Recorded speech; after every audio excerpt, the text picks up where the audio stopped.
fine, but the day will come that'll bring you luck. Don't live too fast, just set your pace, and when it's over, you'll win that race. So hang on, boys. Keep on trucking. Keep on trucking till you reach the top.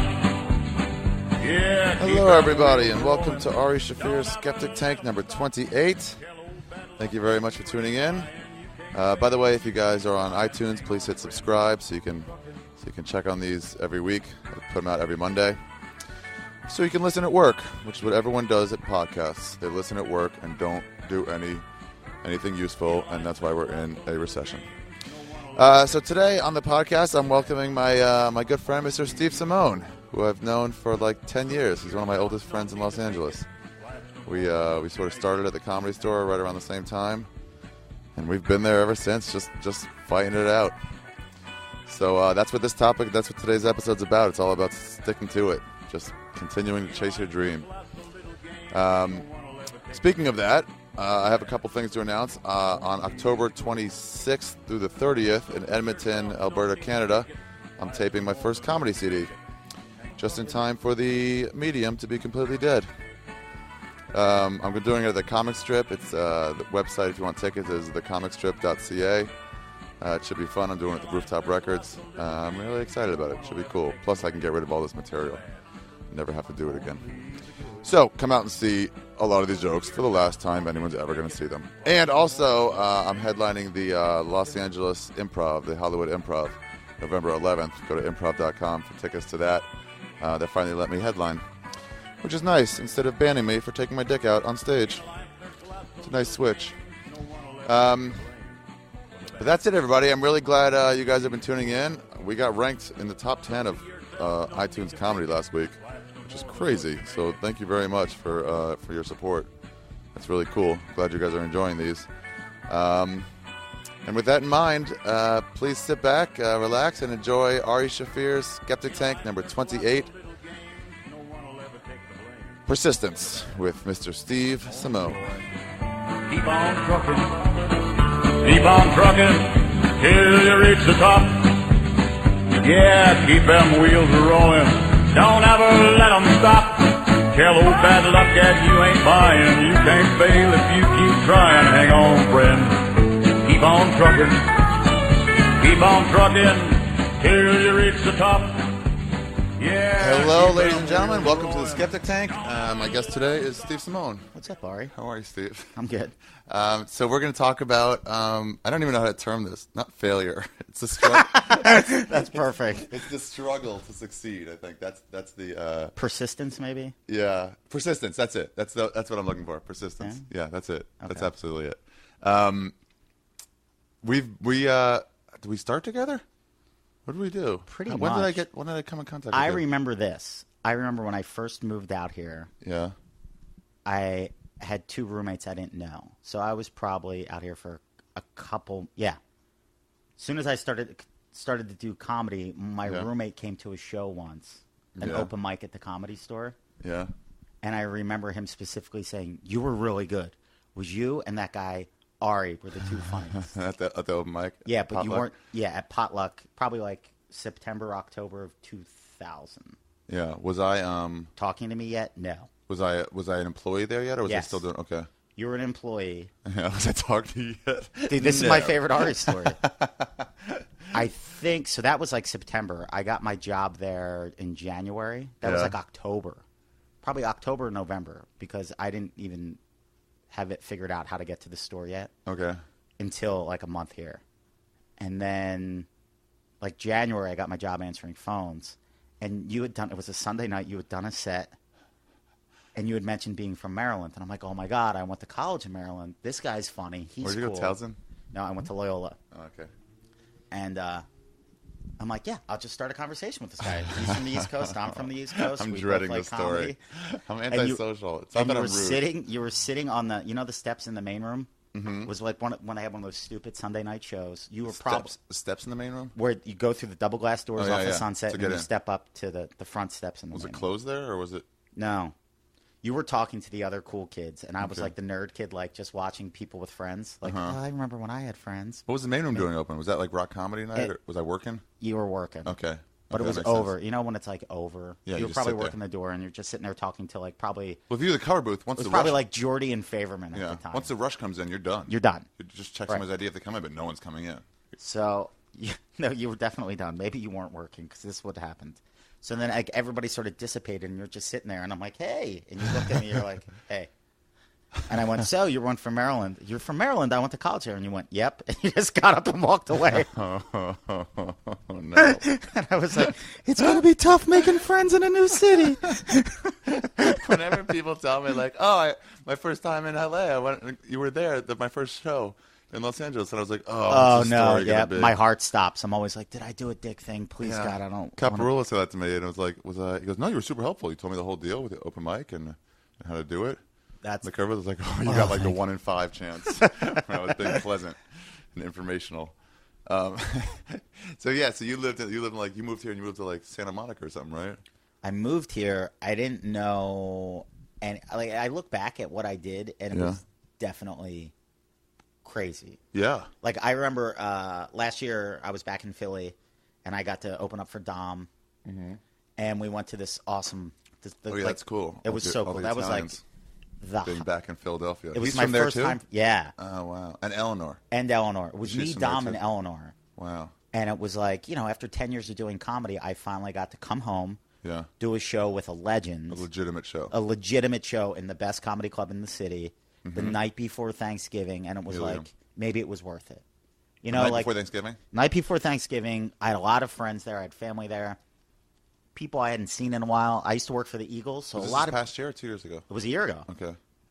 And You used to work so- for the Eagles, so you had friends that yeah, came out. I didn't even let them know I was coming home. They just found out? They just found out, which made me feel even better. Oh, wow. Because I feel weird about inviting people to stuff. too. I can't do it. You know what I compare it to? Edgar Allan Poe never goes, hey guys, want to read my new poem? Right. It's No. just like he would never Exactly. do that, right? Exactly. I don't know. Maybe he did, but I doubt it. Yeah, that's the one thing that sucks about comedy. It's like you get rewarded for being a good salesman and a good marketer and not necessarily a good comic. I can't do it. It gives That's why me... a manager's so important, because he'll be the salesman for you. Correct. That's why you need somebody Yeah. to get it done. Yeah. So, so there was this guy I loved that used to work for the Eagles. Yeah. His name was Butchie.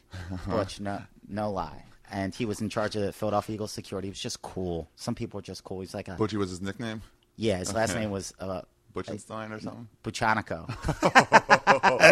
The coolest. Like There's a different kinds of East Coast ethic. absolutely. It's, He it's was like 10 different shades of white. he was the best. Butchanico. Yeah, Butchie was the best. Like, and I used to like I worked in the marketing department. I always had like the merchandise, and like whenever he would need merchandise, I'd carry it out to his car because you're raised to be an actual courteous, respectful human being. Yeah. And he was always really nice From to a me. good family. Yeah. It's amazing. People are like, what's your angle? I'm like, no, it looks like you're struggling with those groceries. It's just, I have an extra hand. Right. I'm going. I will stop for a second. Just Yeah. help you. Can I help you in any way because you're a fellow human? I had some girl think I was going to rape her out here. I was coming down the hill, and I was like, "Do you need help with those?" She goes, "I'm okay." What does the city do? Dude, even if you smile at people, Uh-huh. especially girls like in the supermarket, I smile at everybody. I smile at dogs. Yeah, people smile back at you though. Not always. Sometimes always. they look at you like, What are you doing? why? What's your agenda? I have my cell phone and mace. Like, It's like that Simpsons episode. Dial 9-1, and then I'll open up the door and see who it is, and you get ready to dial 1 again. so perfect. So randomly, night before Thanksgiving, we're at this place called Chicky and Pete's, which is the best. They do Okay. crab fries, cheesesteaks. Crab fries. Wow. Yeah, awesome. It's like fries with Old Bay and cheesy crab sauce. Did you get a lot of Baltimore Chesapeake like carryover? There's an influence. Yeah, Okay. there's definitely an influence. So imagine that with like awesome cheesesteaks, hot Mm-hmm. chicks dressed up, and a sports bar. Yeah. It's the coolest. It's the best. Okay. So we're in there, and I'm with Dom and Eleanor, and my big brother is like proud of me. That means a lot, That you know, is. because he's like a real grown up. And I just went home to play DC. I opened for Rogan. And That I had to be I did- awesome. It was awesome because it was like a 1,600 seater. And I did it the month before at some like performing arts center by myself. And it was I like, remember that. Yeah, it was like 100 people per show, 200 people per show. That's 100 awesome. Yeah, it was nice, but this was like a way bigger. But then I could hear my friends' laughter, like somewhere up in Out the of balcony. 1,600? You could just hear it. You could Yeah. just hear it. And you're like, that's nice. Yeah, I did Boston with Paulie once, and we did, what's that, Wilter? And The Wilbur. Wilbur. Yeah. Awesome theater. Yeah. And I had buddies from college that were living in Connecticut. And So they will come out. yeah, and they were up in the balcony, and I heard my one buddy's maniacal laugh. And I started laughing on stage that out of 1,000 people, I could hear Constantino's laugh. That's so weird how you can make out one laugh. Yeah. Your laugh you can always hear at the Comedy Store. You That laugh makes like me a fucking self-conscious. moron. Yeah, the Henry Hill. Ah, ha, ha. You get so into it. I love it. So Butchie, I run into yeah. this guy randomly. He wasn't even at the show. Okay. I didn't think he would remember me because it's been like 12 years, Okay. 10, 11 years. And I see him over there, and I just want to, be a gentleman. Like, Nice guy. I don't know if you remember me, but But and he goes, Stevie Simeone. Wow. He made me feel so good. And he goes like this. He goes, I think about you a lot. And he goes, what you did. He goes, going out there, not knowing anybody, not having any money. He goes, I don't know if that took a lot of balls or little brains. And I look back at it and I go, I think it took a little brains. He goes, nah, you have to have some balls to go out there, kid. But he goes, in your case, it probably was more little brains than a lot of balls. I always told people that like it takes so much courage to go out there and chase your dreams, and I was like, for a while I just took that compliment. I was like, oh, thanks. But then I realized like, no, it was just fear Of anything having else. a job under Yes. those halogen lights, Yeah, I couldn't do it. working the 8.5 hours. It's not even 8 hours a day. It's 8.5 It's your or whole 9 life. because they take off for lunch. What happened to 9 to 5? It's 9 to Oh, 5:30 now. Oh, easily. Plus your commute. And then it's like Yeah. if you want a promotion, if you want to keep that job, you gotta have to work get there extra hard. early. Yeah. Then you have to get there late. I couldn't do it. I was just cowardly. I ran And then away. all the people that you know wind up being the people that you work with, and then the only thing you talk about is work. So that it literally becomes your life, and I'm like, I don't want this life. Yeah. So you moved with no money. You had some savings. Well, this is no. Okay. I was supposed to move out here like 9 months earlier. I came out on a vacation, and one of my buddies that I was on vacation with was like, I'm moving out here. He goes, this is the best place ever. So he was such a meathead. He had like hurt his tricep, and he took By the way, I don't even know what tricep is, but go ahead. the muscle in the back of your arm. Oh, those things. Are those the ones you do the pull downs to Yeah, move? sometimes. Okay. Well, he was doing like, he was a Long story short, he took up shots of like what football players take to play in games just so he could bench press at Gold's Gym in Oh Venice. my God! Like get healthy now. It's game time. Yeah, like a painkiller. Oh my God! So, because he wanted to bench heavy at Gold's Gym in Venice, and then he tore his tricep. Oh, because but- that's the Super Bowl for yeah, them. for him, Gold's that Gym. was like the meathead. What did you winner's used to call it, circle. Mecca? The people The used to call Mecca. it They Mecca. still do. that's the Arabs' holiest area. The Right. most important part That you have to go to once in your They life. call that Mecca. Yeah. Yeah, they call that Gold's My Gym gay in friend Venice. called West Hollywood, that strip in West Hollywood on Santa Monica Boulevard, the gay area. Is that the he gay called Mecca? that Mecca. Yeah. That's fantastic. They have like Rage and Mickey's and all these like the gayest clubs. Well, people just need a place where they can go, and they're like, finally, I fit in. Yeah. And for a meathead, Gold's Gym is that. Okay. Well, he goes home, realizes he can't move his arm because he ripped his tricep off. So instead of moving out here, he was like, I got to keep my job to keep my health insurance. And I'm like, what did you do? I already quit my job. I quit my job. Because you were supposed to go with them. Yeah. Wow. And he had said that he was going to, he had I already he had quit money my saved. job. Yeah. He had money saved. Yeah. I didn't have money saved. And he was like, don't worry about it. I'll pay for the rent Oh yeah. until you get on your feet. So I'm like, okay, this is a great There's plan. so many stories of that, by the way. If someone counting on someone just making false promises, Yeah. just like, oh yeah, totally, no big deal. Right. So then I'm Such an Italian thing to do too. I'll totally help you out. I'll totally hook it up. No, you won't. No, you won't. You just You like won't. the idea of being able to. Yeah. You're not going to return my phone calls, or I'm going to call you like, hey, so can you pay the rent? Like, what, you on a freebie? Yeah. Like, And no, it's I like, don't. not that they're being jerks. It's just that everybody wants to help. Everybody. Yeah. This was the one thing I realized about life. Everybody wants to be a hero. Uh-huh. Everybody really wants to be a great person. Yeah. So sometimes you verbalize that. Call me. I'll get more- you in next time. Yeah, but you really can't. Oh, that's going to take more than 3 minutes of work? Forget it. Or I'm not going to help them. Maybe I was Thinking too big. misinterpreting my ability to Yeah. get things done. Yeah. Like one of the reasons why I hated getting drunk was I would just always make fake promises to people. I'd be like, you could definitely stay at my house. Really? Yeah, because I just wanted people to like me. You made up fake characters when you got drunk and just became a different person. Like, literally, you're like, I'm going to be A karate John expert Jenkins now. now. Or whatever. Yeah, karate expert. You're a crazy person. So all right. So I quit my job, and I did have some savings. Yeah. But I used that to live off of before I moved out here. So by the time I moved out here, I had a car that barely ran. Yeah. And I think I had like That bluish one? it was a Ford Probe. Oh, yeah, I remember black. that one. Yeah. Yeah, yeah. And that made it across country. And I left Philly with like, say, $2,500. Yeah. But then by the time I got into town, got my car fixed, I had to fix my car. So that was a couple $100 to make sure it could make the trip. By the time I landed in L.A., I had like $1,800 because I had spent money to fix my car, gas, and hotels and food for the 4 days it took to get here. So I get to L.A. not really knowing anybody, no job, and I had like $1,800. Okay. And then no place to live? No place to live. Oh, you need almost $1,000 just for a deposit. Right. So crazy. Yeah. I didn't know what I was up against. I just reached the point when I was at home. I was like, I can't do this anymore.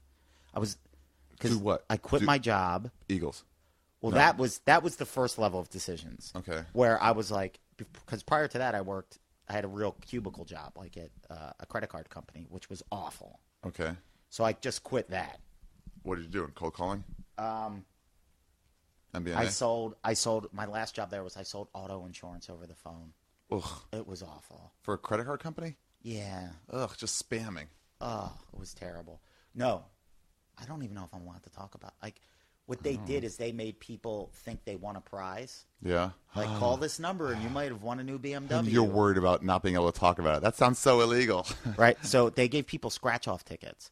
And they were like, call this number to see if you got a new car. Yeah. And then we'd be like, I'll check that number for you. But the reason why we're having this promotion is to generate interest about our new auto insurance product. Oh, no. Would you like a quote over the phone? It was awful. Oh, no. So I didn't last long.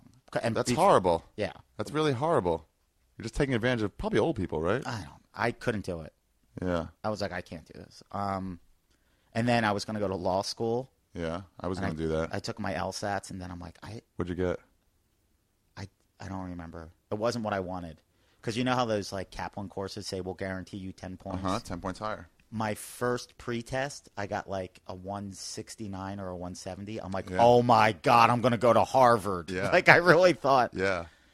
That's, by the way, more than SATs or anything else. That is what I remember hearing. That was it. That was way bigger than your grades, Way your bigger. extracurriculars. If you killed the LSAT, you got a had 179. It was out of 180. If you got like a 179, you could go 180, anywhere. you're done. You're done. You can get straight D's.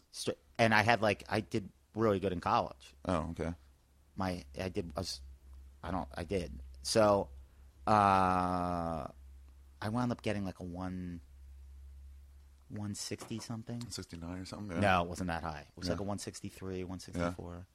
But it was good enough to go to schools, but it wasn't good enough to like get a ride. I'm Just like, say, I'll go wherever I want and you'll pay for it. Right. And I was like, I didn't want to be a lawyer that bad. I wanted to say I was a lawyer to make my parents happy. Yeah. But I didn't really want to do it. There's a time when you're little where you don't even think about like, do I even want this?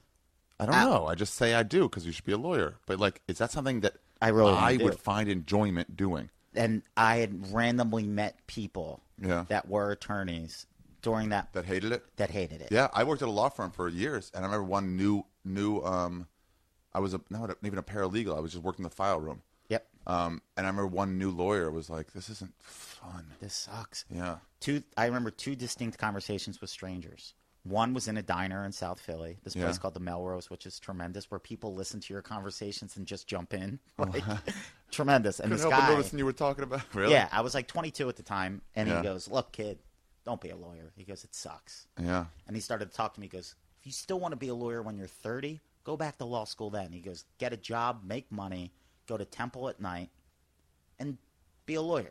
He goes, "But give yourself some years." Temple University. Yeah. Yeah. Yeah. Temple for me was a different thing. Temple for me was like, oh, the non-religious people call it temple instead of shul. So weird. And then another attorney once in a bar. He also told you? He had a real talk with me. He goes, you know where my wife and kids are right now? They're at home sleeping in the house I'm paying for. He goes, you know why I'm here? Because I hate my life. Wow. And he goes, I see it in your eyes. He goes, you're a good person. He's like, don't be a lawyer. It sucks. Wow. Yeah, you're like, the money's better. That's a good job. That's a job you're supposed to want to have. It's prestigious. But then you're like, do I want to do the work?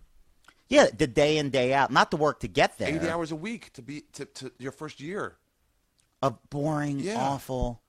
And then, depending on what you practice, it's either just going to be reading 1,000-page documents looking for a mistake. God. Or, like, it's like being a police officer sometimes, in the sense that you're dealing with the worst behavior society has to offer. And most lawyers aren't LA Law type lawyers. No. They're like copyright laws. It's so boring. You know, and you have to like, So boring. We took a class trip once to somebody's father was a judge. We were allowed to sit in and watch, and it was something like that, copyright or like one of those things, either copyright or patent, something intellectual property of some sort. Boring. And we sat there and fell asleep for 4 hours listening to these cases.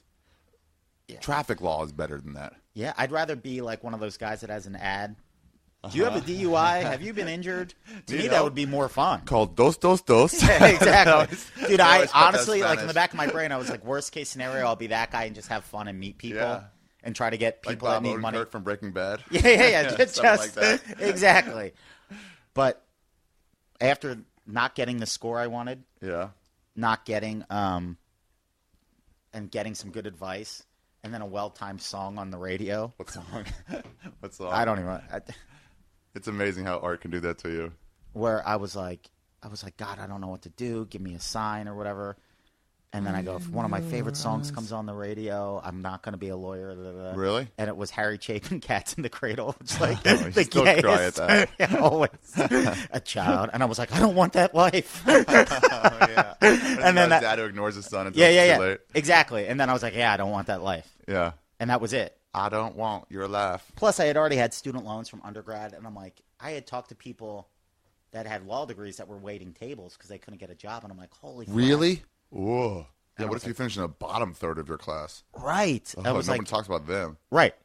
If I killed the LSAT and got into an awesome college, you're guaranteed a good job. Yeah. You get into a top tier. Yeah. You go to Harvard Law, you're fine. Yeah. And not that I ever, but even if I got like just a school somebody heard of, but if I had to go to like Larry's School of Law.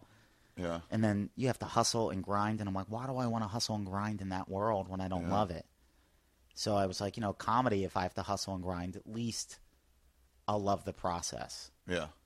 And I remember talking to my mom before I moved out in the night, and it was really came true. I said, at least I'll be able to form friendships with people that think the same way I do. Wow. And I remember that. I remember going, and that's what drew me to the store. It was. What did you always call it?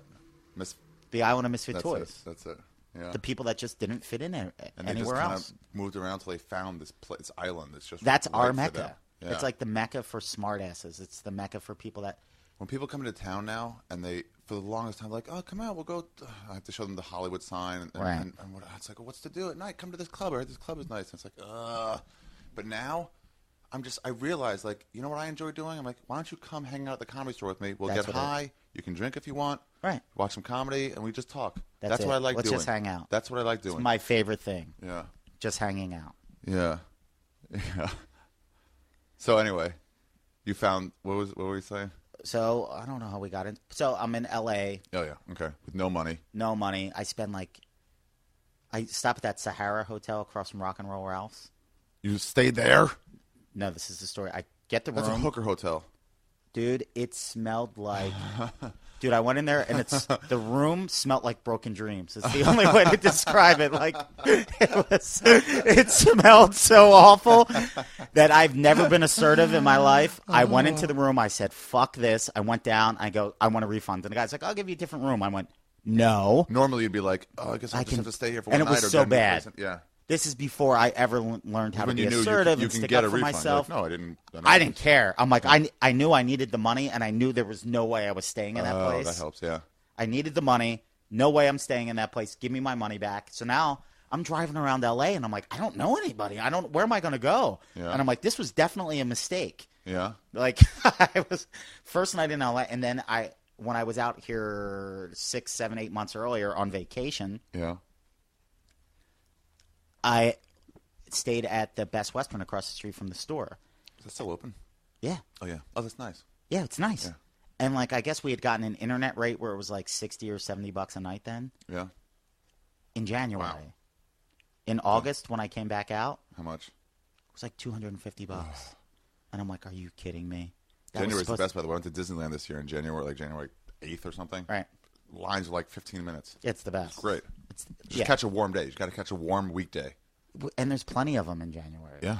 That's when tourists should definitely come out. But they don't know if it's going to be warm, like when they have to make their flight 3 weeks ahead of time or a month or 2 months. It's 70% chance that it's going to be warm. Yeah, that's right. It won't be that cold. It's never that cold. So I was like, that was a big chunk of money. So then the next morning I woke up and I'm like, okay, you spent more money last night. You're in L.A. What are you going to do? Yeah. So you got to decide now. So I went down to Mel's. Okay, go ahead. And I had a buddy. Mel's restaurant? Yeah, Mel's Diner. I had a buddy that moved out here in May. But he wasn't getting back to the small high school. He graduated a year after me.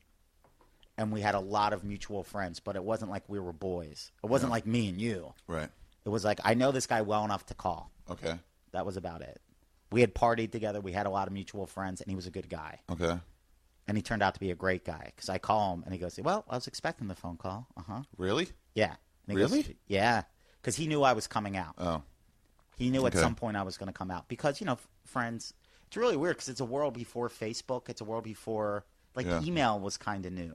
Not everybody had email at the time. Oh, yeah, that's right. Not everybody had cell phones at the time. Like, you still had to leave messages. I didn't have a cell phone for 5 years later. Right. 10 years. No, not 10 years. So I'd left him some messages, and, we were playing phone tag. Because in the back of my brain, I was like, well, maybe he'll let me stay there till I find a place or whatever. Uh-huh. Now that was my only option.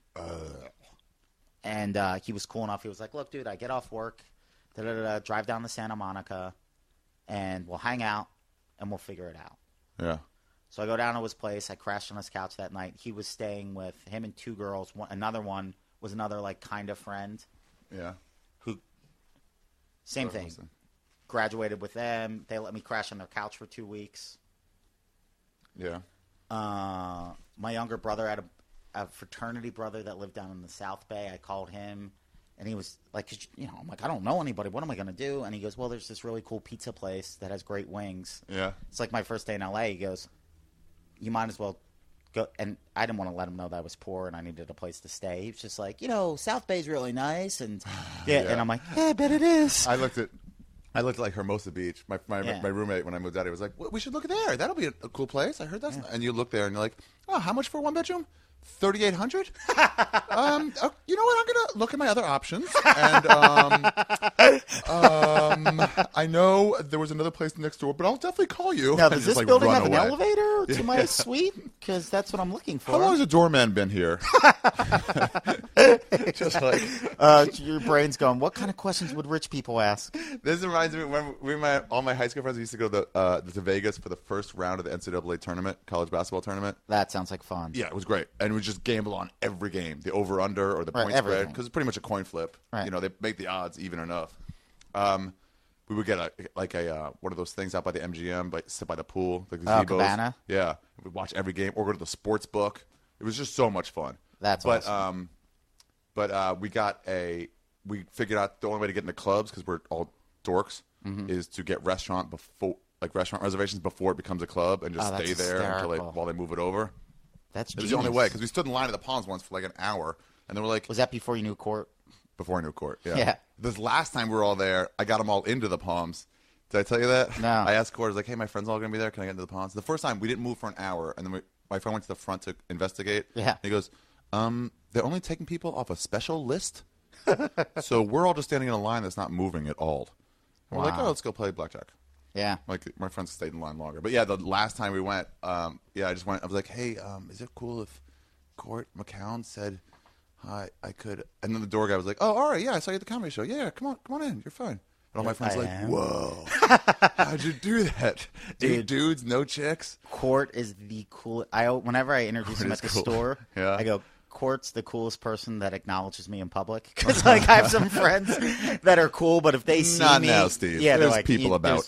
Paulie wouldn't say hi to me in certain situations. If he saw you at Wendy's, he would. But he has to look around if there was first. hot chicks around, he wouldn't. Yeah. Court's that cool. Where he's like, oh, there's my buddy Simeone, and I'm like, Paulie would look at you and look around the room to make sure no one else is there, like he's about to say a racist joke. Let me scan. He'd whisper, and then, hey, Simeone, I can't acknowledge we're friends here, right? Yeah, I get You're cool and all, but go for my laundry. You're not cool to other people, just to me.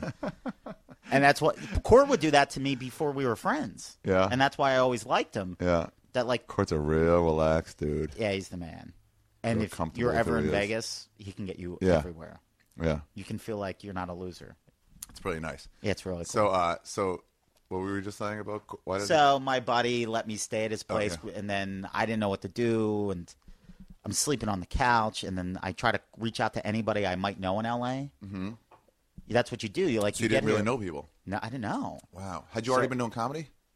I had done some open mics in Baltimore, took time off, did like a bar show in Delaware, because there was no comedy then, it was dead. Right. Like now there's open mics everywhere back there. You think There's you just clubs didn't know where it everywhere. was? No, it was dead. Really? Yeah, I searched and scoured. Like I would do open mics in New York. Really? You go that far? Yeah, I 3-hour would go drive? that far. Yeah, from Because Philly. I remember. Hold on, though. I remember this. I remember going to an open mic in Northern Virginia, and I know the Philadelphia scene might have been different. Mm-hmm. Plus, you guys didn't have an A-level club at that time. No. But I remember somebody. It was like 2 years in, and I was talking to somebody else who was 2 years into comedy. Right. But they were there, and I was in L.A. Right. And so we were commiserating. We had similar experiences. Uh-huh. And he's like, yeah, it's just some open mic, open mics like this. And there was like 65 regular people there. And I was No. like, bro, this is the best show I've done in a year. Yeah, it's amazing. I had There's done nothing like that. in Baltimore when I was living there. My first experience on stage, I did an open mic.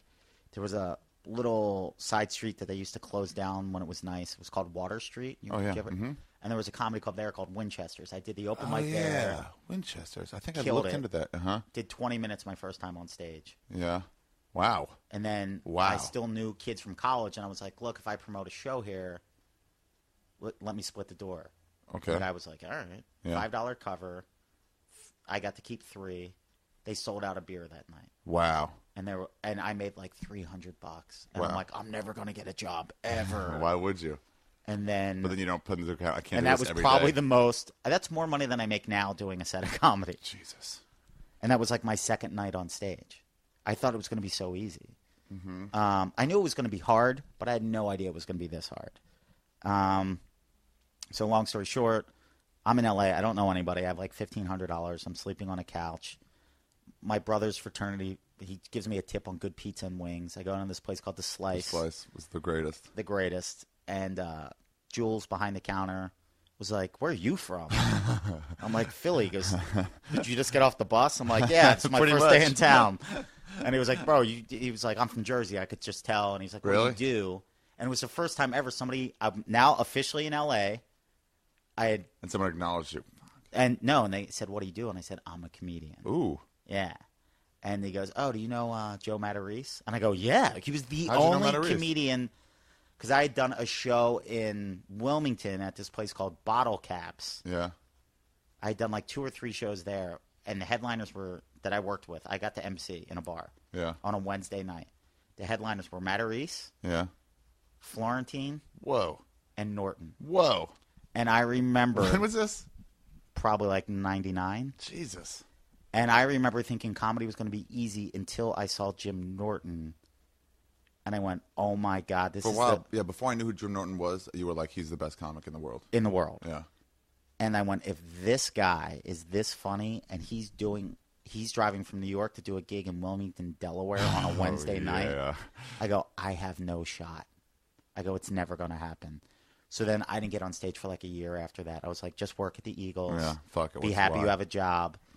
This guy's the funniest person I've ever seen, and he's doing a bar gig on It's a like Wednesday. going into miming. Yeah. Like, there's just no future in it. Yeah. It's not going to ever. And then I saw Norton on TV. Louis Anderson did a show, a stand-up show that was filmed on the Santa Monica Pier. Oh, really? Yes. Okay. It came on And Norton got that? maybe after Live at the Apollo on Saturday nights. Yeah. It was late. Or maybe Friday nights late after Letterman or something. Yeah. And I remember going, holy shit, I did comedy with somebody that's been on TV. And that planted that little seed in the back of my brain where, like, you might want to pursue this. So then I had done some open mics at this place called the Laugh House in Philly. Yeah. All black club. First time on stage there. Literally booed off stage. Booed off stage. Black clubs. And I was like, I'm never doing comedy again. I quit comedy more times than I've quit drinking. I'm like, that was a bad experience. I'm never going to do that again. Let me I learn thought from this would and make me grow. feel good. I thought this would make me feel good. It made me feel worse. And life will just be easier without it in my life. Yeah. Yeah. And then This is how Matt Reese comes up again. So I get booed off stage, and I'm like, I'm never doing that again. Yeah. And then I used to work out at this gym called the Iron Sport Gym. That was, at the time, You have such meathead roots. Dude, this is the most meathead place ever. It used to be a gym where they gave you a punch code Yeah. to the door that was a garage bay at an auto body place. It would open up the garage door. No, it was a door with a lock on it. Yeah. But the gym itself was just a garage at an auto body place. Wow. So they gave you the code to the gym. You could lift weights whenever you wanted to. Wow. So Throw tires against the wall. yeah, all that stuff. Yeah. It's the greatest gym in America. It's the best. It's so much fun. And then after that one night, it was like 11 o'clock at night, and I didn't want to go home. I was living with my parents. And I Yeah. was like, I'll just drive back to that comedy club and just watch. Okay. So it was open mic. It was already almost over, and I just wanted to watch. And there was a kid that I had met before, and I'm not certain, but it may have been Kevin Hart. Honestly. He's from Philadelphia. It may have been because he was so funny but so nice. You know who really talks about Kevin Hart a lot is Big J Okerson, because he was like the big guy in Philadelphia when he started coming up. Okay, it was probably Kevin because I remember seeing Big J at that open mic. Oh, really? Yes. Way back then. Way back then. This Probably is right like when he was starting, too. 98, 99, and he would close out the open mic, Big J. Really? Yeah, he was really nice. He started in Black Rooms too. Yeah, it was the Laugh House. They did Yeah. open mic like on Tuesday or Wednesday. He has a great story about it he did at Montreal about. It wasn't Kevin Hart. It was somebody else. Fuck, another black guy, another short black guy. Everyone's shorter than me, but Robinson. Craig Robinson. No, Keith Robinson. Keith Robinson. Yeah. Yeah, he's a comic from Philly. Yeah, he's funny. that's what it is. And he said he took all those guys under his wings and said, "Hey, man, you can't do that pandering stuff anymore." And Jay was like, "You're an idiot. It's working great." And he's like, "You're stripping down to your tidy whities, Yes. and black people are laughing at you." Right. But he didn't get it. But black rooms are fucking weird and tough. And like that's supposed to succeed, and you're doing your jokes. Dude, I remember doing a joke about Full House, the Uh-huh. TV show Full House, and getting booed off stage, and I got so drunk, and That's I felt, on opposite Wayans Brothers. You fucking sell I out. felt so bad. Really? It was the worst I've ever felt. They're merciless black rooms. I love it. So then I go down just to watch, and Yeah. this kid that was nice to me, I honestly think it may have been Kevin Hart. Yeah. He was just really cool, and then Matt Reese was going to come in and headline that weekend. And I was like, well, I'll come back that weekend. Maybe he'll remember me, and I'll just talk to him. Yeah. Because I always Just loved wanna hang comics. out. Just wanted to hang out. Yeah. And I remember Matt Reese was like, dude, you can't quit. He goes, if it's something you want to do, you got to do it. I was like, all right, I am. So then I did the open mic the following week. Yeah. And I remember at the time, like, I think it was DMX was coming out and was really big. And the DJ did me a favor and played DMX So you coming up? to me coming up. So that crowd was happy that DMX was playing. Oh yeah. And then I was just legitimately enjoying the song. Yeah. And they thought I was hysterical just because I was You were, like like, I was dancing. loving it. Yeah. And I had a great set. And it's amazing the difference between a shitty set and a great set. If you have a shitty set, when you're starting off, you're like, I'm quitting. And Yeah. you have a great set, I'm like, I'm going to have a TV show. Yeah. Like, Yeah. it was complete polar Yeah. opposites. You're like, I killed. No one noticed. Oh my god, I'm the best comic ever. Exactly. So it just changes who you are It changes everything. for like a long time, not for like an hour or two, for like days and weeks. No, it gave me enough belief where move. that summer, I'm like, I'm going to go to New York. Jesus, And I killed my first time on stage in New York. I was the Boston Comedy Club in the Village. I remember that one. Wayne Waiter put me People from Philly drove up with me to watch me do comedy. People that I worked with at What? the Eagles drove up with me, carpooled to the Village to watch me do an open mic. up there. Wow. This is how small the comedy world is. Norton headlines that open mic. Really? I get off, bro, I murdered. Yeah. I murdered. I hadn't been on stage in like a year. I kill it. I come off stage, this little old lady who I was like, maybe she's an angel. This old lady, I went outside. You know when you have the chills, like all that Yeah. audience energy? Yeah. And I wasn't sure. I'm like, what's happening? I didn't realize that an audience gives you energy. And Yeah. so They I give you walk energy. outside and the hair on my arms, I go, I just killed it at an open mic Yeah. in New York. I got to do like 8 In minutes. New York, that must have been a big thing. Oh, Like, huge that's New thing. York City. New York City. I go, this is it. Uh-huh. I walk outside, and this old lady follows me out. And she goes, what is your name? She goes, I'm writing it down. Steve Simeone. She goes, you have it. I go, what? She goes, and she introduced herself. She was just wonderful. She was definitely Jewish and awesome. Yeah. I've been watching comedy for over 30 years. My name is Estelle. Of Like, course she her was name is great. Estelle. Right? She was fantastic. And she goes like this. She goes, has anybody ever asked for your autograph? I go, no. She goes, I will be your first autograph. Wow. Or I think her name was Estelle. Was something. She was like, write it to Estelle. And I want the date. Write the date on it. And you know what she told me? She What? goes, the only other time I was this sure, there was a young man I saw in it was either a play or a comedy, because she did all that stuff. Oh, well, this story's either going to be something like huge like Steve Martin or somebody nobody like. No, better. Okay. His name was Tom Hanks. Oh, Jesus. Nobody knew who he was. And I'm telling you, you have it. And then, Of course, you internalize that. yeah, so I'm like, no, I have it. I'm gonna Estelle be- knows. Estelle knows. You're going to say she's wrong? Exactly. Yeah. So then you go back, and there's no open mics, and then I'm just like, all right. I quit my job. Supposed to move out here. My buddy from the gym used to sell beer. Yeah. Like, he worked for a distributor. He goes, we're doing a comedy contest with Bass Al. I hadn't been Out on here? stage. This is in Philly. Okay. I hadn't been on stage for like a year. I go, I had no job. I go, well, I'll just enter the comedy contest and see what happens. And he goes, if you make it to the finals of the comedy contest, it's hosted by Pauly Shore. And I'm like, no way. Because I was thinking, I go, well, if I never... Yeah, you knew Polly before. This is what happens. Oh, yeah. Yeah, right? So I enter the contest. I make it through the first round, which is outside on the deck of a Philly bar in Manayunk. Oh, my God. I would dread doing a show I like wouldn't that do now. that now. No. I'd go, you know what? I don't need the stage No. time. One, I don't like contests. Two, outside. At a Oh, bar. outside at a bar in Ugh. the spring in Philly when everybody's wasted. Yeah. I did well enough to get them to laugh. They're like, you go on to the next round. I don't care. Just get out of the way of the bar. Yeah, I go enter the contest, the finals. It's hosted by Pauly. It's all the beer you can drink. So I'm like, they're not paying me. I'm not going to win the contest because I'd been raised to think that everything was a scam and everything was rigged. So I'm like, they're not going to give me a trip to London. That's what it was? Trip to Yeah, London? trip to London. So I just got wasted after my set, and Pauly came. I smashed it. Yeah, really? Yeah, smashed it. But you're like, doesn't matter. Doesn't It's matter. not a contest. Yeah. I'm like, I'm not going to win. But Okay. Pauly calls me back. Pauly's not only he's emceeing the contest. Oh, wow. He How much never they does pay that. him to do that? He must have gotten a Was ton he there a of money. day early for like the I don't know. improv or something? That's weird. No, Yeah, it must was have one given nighter. him, like- It was a one-nighter where he hosted the contest, was celebrity judge, and then did a set at the end. Okay.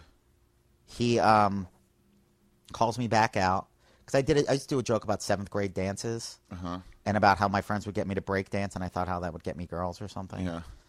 So then Pauly calls me back out. Place is going crazy.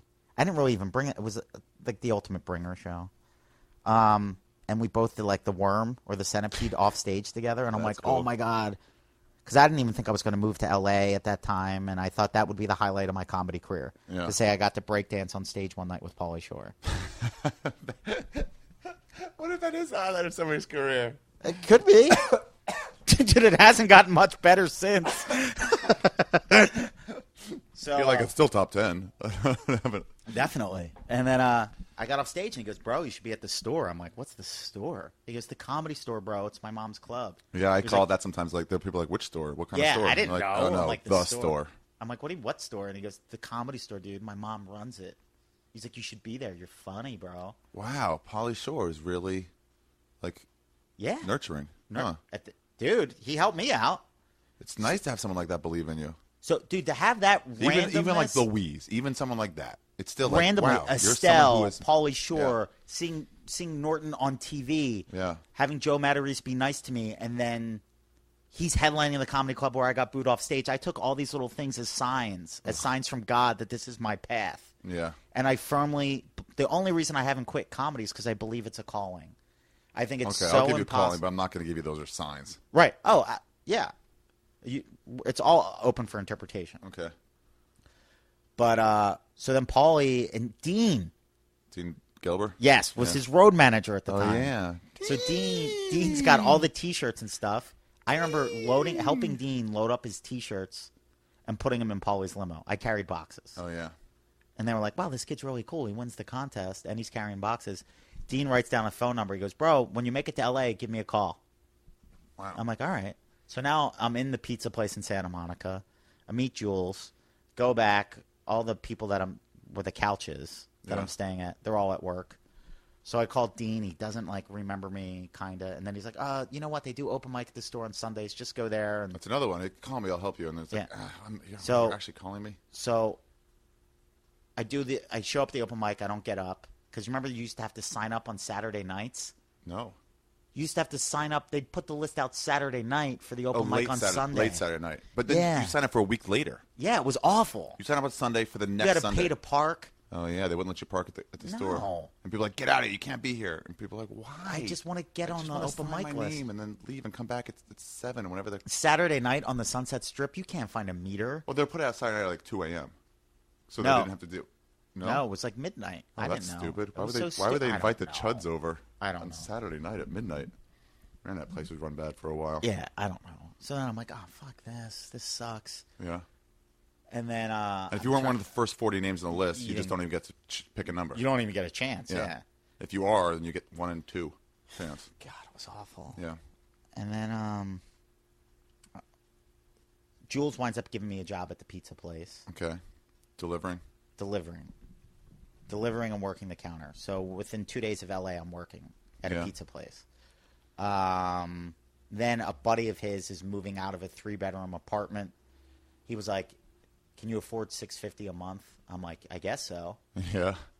$650 a month. Yeah. And then I get my apartment through Jules at the pizza place. I have a job delivering pizzas and working the counter at a pizza place. Yeah. Dean calls, and I get for $50 a day. I was working 12 hours a day doing production on Paulie's movie, Pauly Shore's Dead. Pauly Shore's Dead, yeah. And that's when I met $50 a day. $50 a day, 12 hours Just a day. going crazy. Taking out the trash, moving Pauly couches. is the king of unpaid interns. Oh, or my God, taking advantage bro. however he can with money.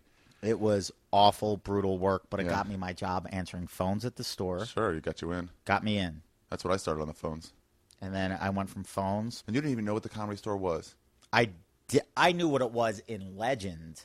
I didn't know what it was in reality. I didn't even know what it was. I passed by it looking for a job at the Laugh Factory. I'm like, oh, that looks like a comedy club too. I knew the Comedy Store because I remember hearing Dice on Stern talking about the store, and Kinnison on Stern talking about the store. Yeah. And I remember Jim Carrey coming out on the 20th anniversary with a sock on his pecker. Oh yeah. Oh, you saw that thing beforehand? Yeah, wow. Dude. I knew of the store. Like I read about the store. I was a comedy nerd. Oh wow. I remember the specials shot at the store. Yeah. Like I knew the Comedy Store was.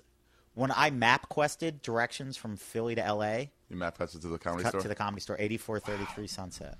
Wow, they tortured you forever. Tortured me forever. So let's talk more about the struggle. So you got here, and you're delivering pizzas and answering phones. And just trying to make it as a comic.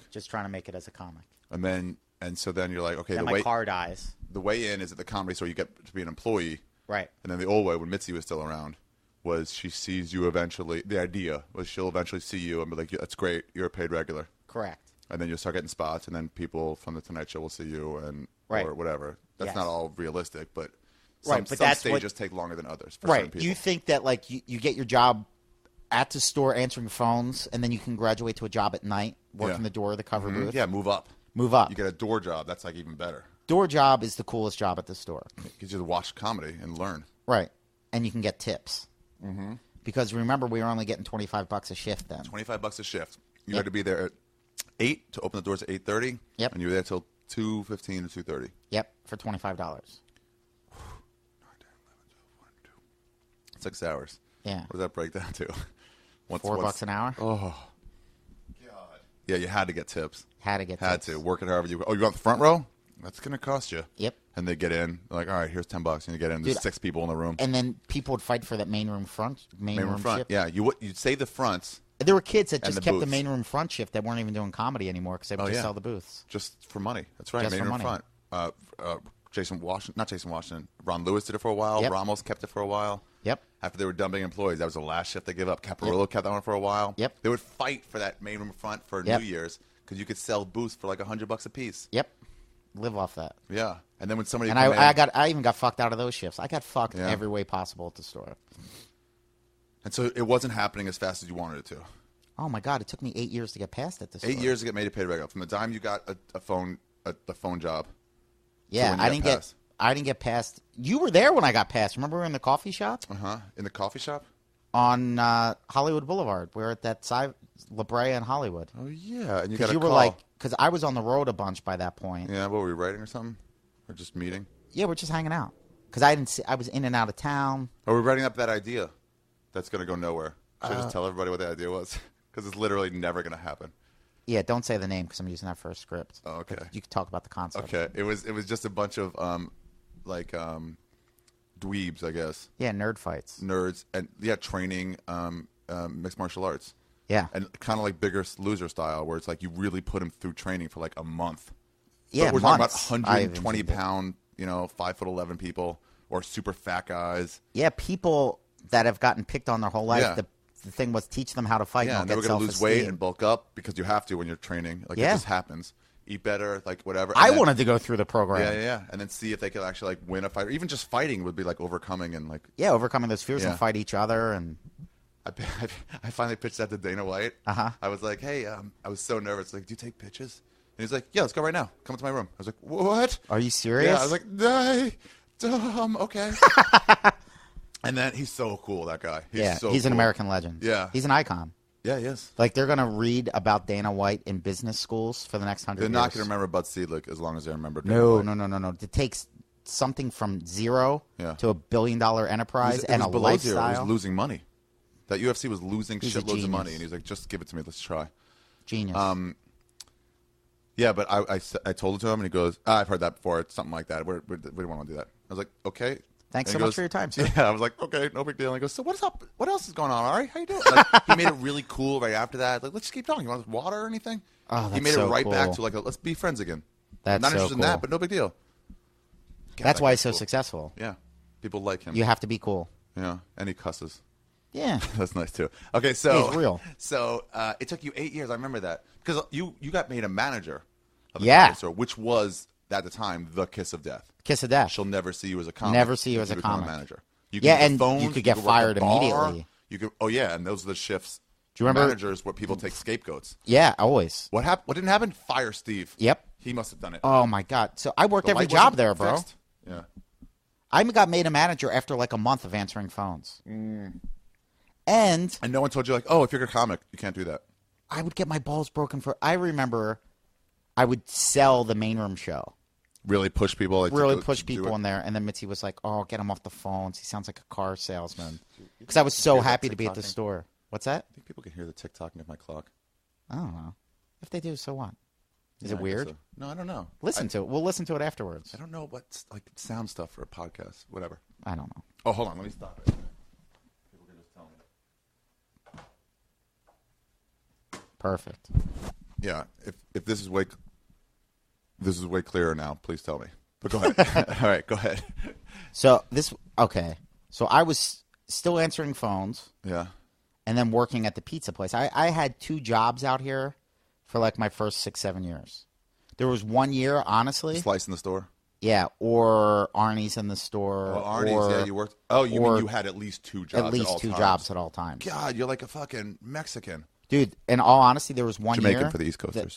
The Fat James story where I did not have a day off. Literally not a day off Yeah. for a year. See, here's the deal. Oh, that's crazy. But here's the deal. When you moved here, and as people moved, before you and after you, Uh-huh. you would start seeing people at this time. Like Renazisi probably, he moved after you, right? Yep. And had he already gotten punked by the time before you got I past? was working yeah. Yeah, so it's like you see people start to succeed. Yep. And you're like, fuck, well, it's possible. Yep. These people are in my range comedically. Yep. They're my friends, they're my colleagues. Yes. So they're making it. So it's like, okay, so it's possible, but it's like, but I'm just not doing it. I'm still Yeah. working 2 jobs. Yeah.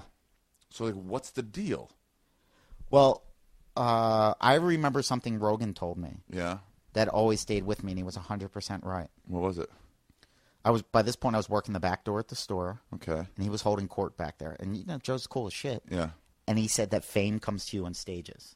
And he goes, it has to, or else you would lose your fucking mind. You just become mad. That's why reality stars. That's like all. at They once. lose their mind. Yeah, they do lose like their that minds. Susan Boyle chick. She yeah, she lost went her crazy, shit. huh? Because what he said was, he goes, Steve, you're funny, because you remember how Rogan wouldn't watch us do comedy because he liked us? Oh yeah, he didn't want to hate us. Didn't want to hate us. Yeah.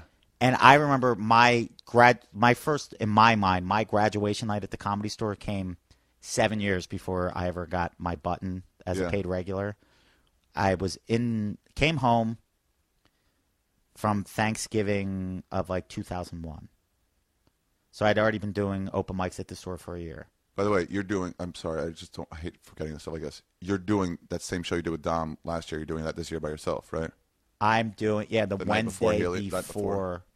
Yeah, I'm doing the late. Dom's doing the early show. I'm doing this the late year again? show. Yeah, Dom's doing shows, but they had to have somebody else feature for him.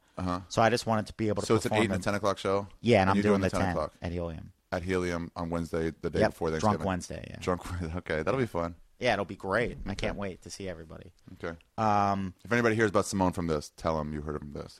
That would be awesome. It makes me feel better. When those things get back to me, it makes me feel good. But go ahead. That would be awesome. And I remember Joey Diaz was hosting open mic. Yeah. And I just came back from being at home, and I was like, fuck this city, fuck this place. I have a family. I have friends. I don't give a shit if I make it. And it was the first time I really just opened up on stage and was like, talked, and I killed it in an open mic spot. And Joey Diaz was like, that's it. And then as I was walking off stage, Rogan was in the back of the room, and he came up and hugged me. He was like, dude, you're fucking funny. Oh, yeah? He goes, I always liked you. You're a good kid. But if you weren't funny, I couldn't have been your friend. It really is weird like that. You Yeah. lose all respect for them. It's so weird. It's crazy. When Michael Richards started coming around the Comedy Store, Yep. and I don't know that guy at all, and a lot of me has changed. I'm like, whatever, he is what he is. He probably did comedy for a little bit. Yeah. But in the first few days, everyone's like, oh, it's Michael Richards. Right. Wow. This is way before the Incident. The incident, yes. This is way before that. And we're like, whoa, cool. But then he would be on stage, and it's a comic who was severely out of practice and who hadn't really developed to the point he should have with his level of fame. He stopped doing stand-up. Right. So people, within a week, were like, ugh, whatever. Yeah. I'm not talking to that guy. Just because it was like, oh, you're not that good on stage. It's amazing. Well, that's what's so cool about the Comedy Store. Mm-hmm.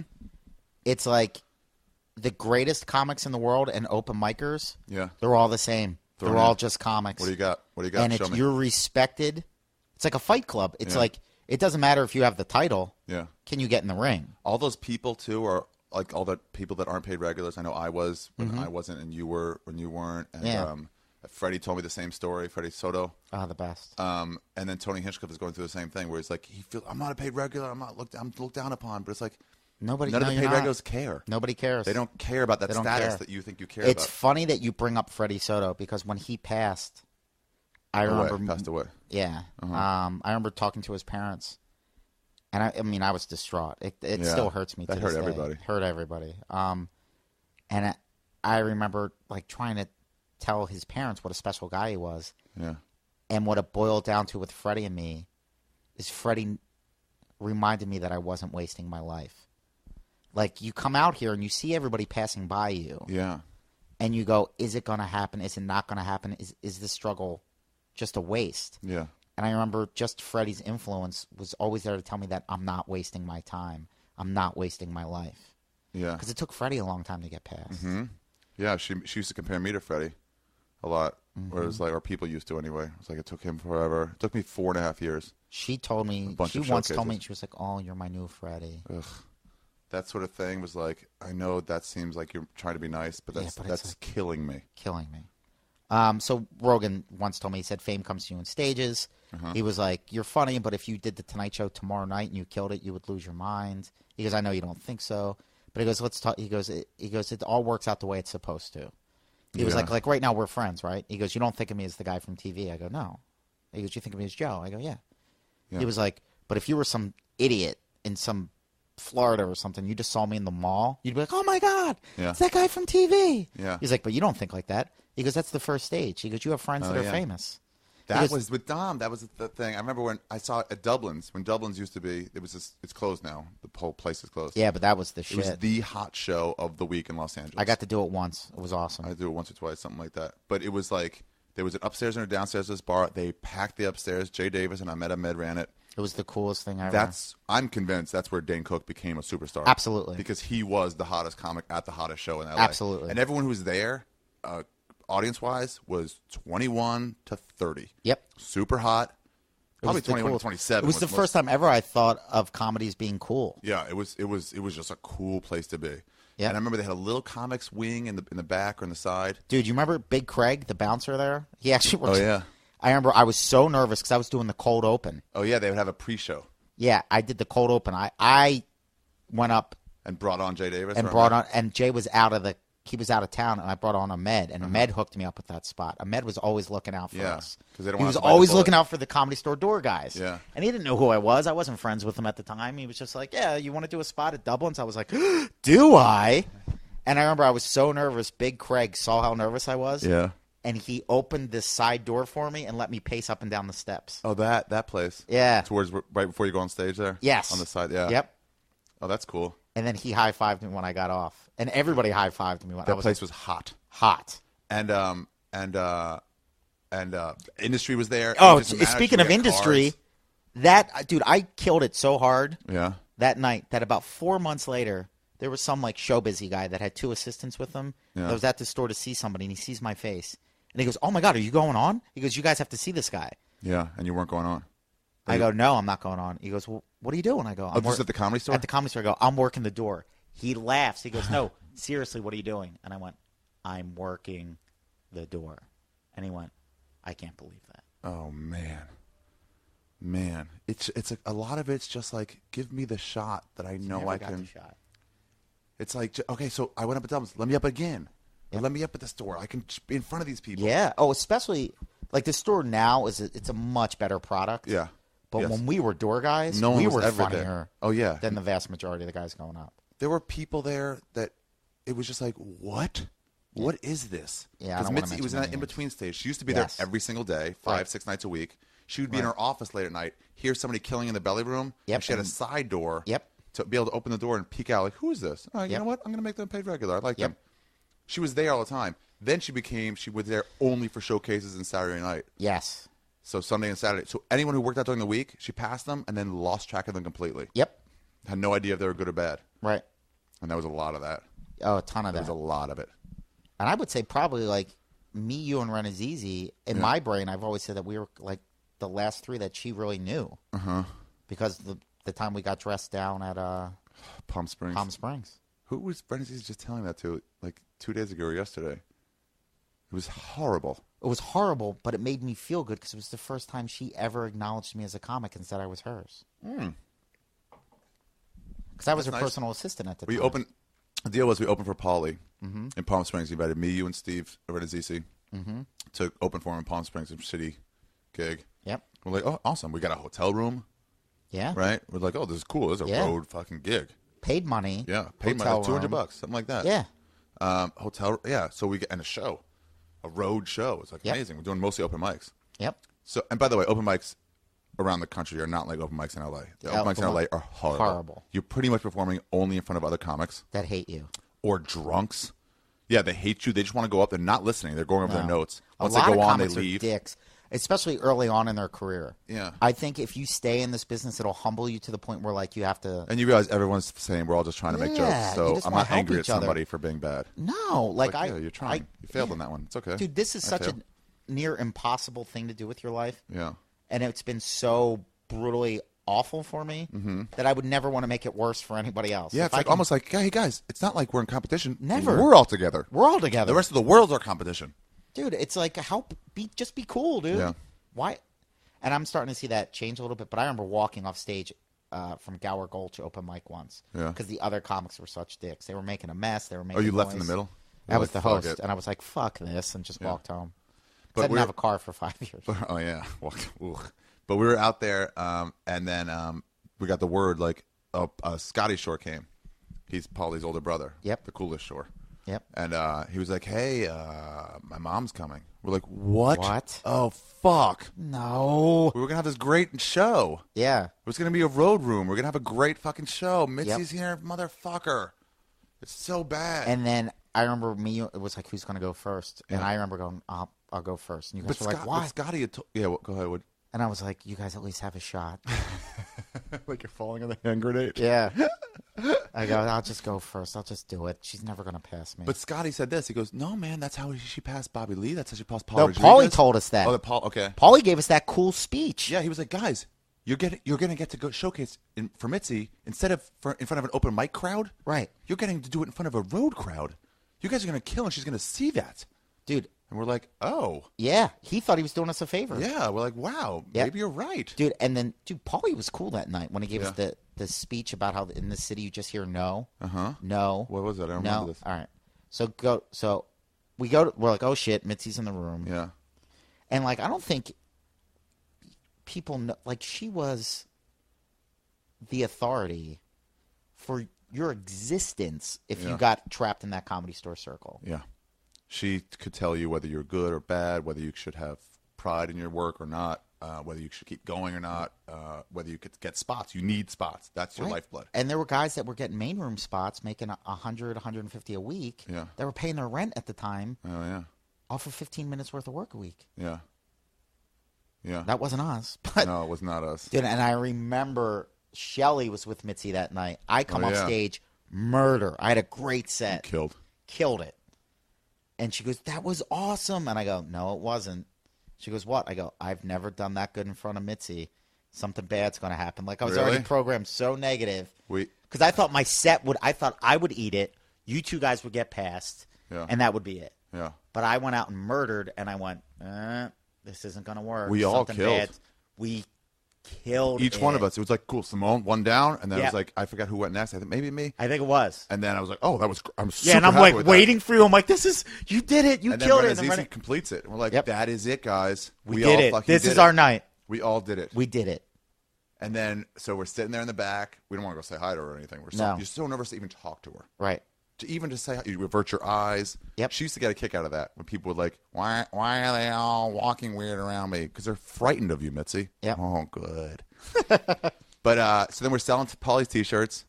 Renazisi's always doing no, dude. Paulie was on stage when Shelly called us over. Yes. Oh, we were setting up the T-shirts. We weren't even to that point yet. We were backstage. Oh, the T-shirts were after. Yeah, we had to set up the shirts with the bad news. Oh. It was awful. That's right. Okay, so Shelly called us over. She goes into the bet. We're in the green room drinking beers going, I don't know. And I'm going, dude, I don't think it's good. And Rennie's, stop being a pussy, Simeone. You killed it. Ari killed it. Let's have some drinks. Let's go gamble. It was such a great moment because it wasn't like... And I'm buying into it. Yeah, it wasn't like 80% of us did well. So that's really... Dude, like, we all killed it. We all passed. If that was a test. Yeah. We all fucking passed. Yes. And then Rennie's easy with his positive energy. He's like, what are you... Stop being a pussy. Have a drink. Ari, drink. Let's get the waitress back here. We'll have some drinks. We'll gamble. What do we? 200. We'll go play blackjack. We'll turn into 1,000. We'll have the best night ever. Shelly comes into the back. She goes, I go, it's not good, is it? And she's shaking her head like she witnessed a crime. Really? Yeah. And she goes, Mitzi wants to see you guys. I remember being, Mitzi wants to see you guys. And I was like, here comes the good news. I wasn't even aware that I was walking up on a plank. Because we were in the back. She calls us to the back of the room, to the back table. Back of in the showroom. Yeah. While the show's going on. Remember the show was going on. We didn't have the T-shirt set up yet because Paulie was still on stage. Renazisi had just gotten off. Yeah, we had to kneel down in front of her like children. There were no chairs. No chairs. No seats. No one would get up. She's not taught. She's talking this. Listen to me. You're not ready. We're like, ready for what? What? We just did it. How are we not ready? You're not paid regulars. I'm like, we know. That's why we're here. Right. She goes, no, it means you can't get paid for comedy. You can't do paid comedy until I say you can. We're like, and I was so what? Fucking pissed. I was just sad. I wasn't at the point of rebellion yet. I was so pissed. I was just like, but no. Yeah, but then remember what she said? It's only paid at the Comedy Store. Right. We get paid work other places. You want to work other places and get lost on the road? Go be one of those assholes. Yeah. I was like, what? And she goes, and remember, I had to drive around in the Comedy Store van. Yeah, me too. She was like, you know how many names are on the van? And we're like, I don't know. 22, 23, something like that. I don't know. Yeah. What? She goes, it was like 28 or something. She goes, you want to know what they all have in common? What? They're all fucking millionaires. First of all, Tamayo Otsuki is not a millionaire. Right. But she said it. Yeah. They're all millionaires. She goes, and you want to know why they're millionaires? Because they did it my way. They listened to me. Wow. So what do you want to do? You want to go work the road and be a nobody? Or you want to listen to what the fuck I have to say and do it my way? And we're like, we're just opening for your son. Yep. What road? What are you talking but about? I remember going, well, at least now she thinks of me as a comic. Really? Yeah. Because up until that point, I had managed the club. I was assistant talent coordinator. I bartended. I worked the door. I worked cover booth. Yeah. I worked worked all the jobs. Phones. I worked booth, lot once, twice. Door. Never manager like you. It was awful. But phones, booth, door. I was a waitress a couple times when nobody showed up. And usually from on stage. I've never done that. I would take orders from on stage. That's hysterical. Because they wouldn't show up till like 7:45, and the open mic would start at 7. So I'd be like, oh, what do you want? And I would just write it down and go get it for them. Would you get tips? I don't think I would even take it, or I just gave the tab to whatever waitress would, That's come hysterical. through. I wouldn't take their money. Yeah, but I did the website for a while. She fired me off that and made me cry. This is terrible. What's this? What's this button? It's for directions. People know where it is, okay? They don't need directions. I'm like, Mitzi, I work the phones. People. That's the one of the number main question. Yeah, like how do I get there? It's just directions from different. Like if you don't want directions, you don't click on this link that says directions and has a little picture of a car. It's a millimeter big. And she goes, where are you from? Are you from Los Angeles? And I was like, no, I'm not. She goes, well, that's why you don't know where the store is. Everybody knows where it is. Oh, God. It's like, all right. She goes, take it down. You're fired. Meanwhile, I made the website. It had a lineup from fucking 7 years ago on there. And that was their main, like, this is our show. And they're like, Bruce Babyman Baum, Gallagher. But I remember that conversation with her, not the fire, but like at that Palm Springs gig. And then that's when I realized it was all a farce, because then later she was mad at me, and I realized, like, it hit me, like, sometimes when you want, like, oh, I know what this girl wants. Like when you're with a girl, like, she just wants me to say you're pretty, or she just wants me to say I'm sorry, or she just wants me to say something. Whether or not you believe it, you can tell what they want. Right. So I realized she wanted to be the one in power or something. Yes. So I wrote her a letter on a card. Right. I knew where she lived because we used to drive her home all the time. And I was with David. I think we were going somewhere, La Jolla or something. I was like, I got to stop by. David Taylor. I was like, I got to stop by Mitzi's first and drop off this note. And I think I climbed over a wall or something and dropped it in her mailbox. Yeah. And it just said, like, I'm so sorry to have gone against you, even though I didn't believe that. Right. I didn't go against her. We didn't go against her. Pauly Shore, her son, asked us to come with him on this fucking gig, whatever. And the other daughter was promoting it. It was her club, yeah. Jesus. So I was like, I'm so sorry to have crossed. I know you know the best for me, and I'm sorry if I did the wrong. I'm sorry that I did the wrong thing, something along those lines. Yeah. And I know you're making me a better comic, and thank you. And then I got the call from, I think, Corey or Duncan. It had to be Duncan. Duncan was a talent coordinator then. Yeah. And he goes, it was like a day or two later, and goes, Mitzi wants you to showcase this Sunday. And I was like, yeah, she's going to pass me. I could just tell. And I was like, over a letter. Yep. I showcased 34 times.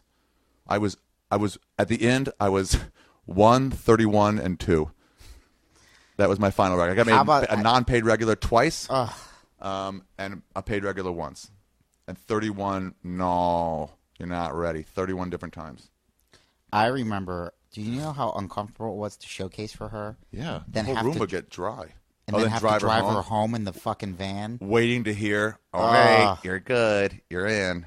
She loved it. Hoping for, so who'd you like today?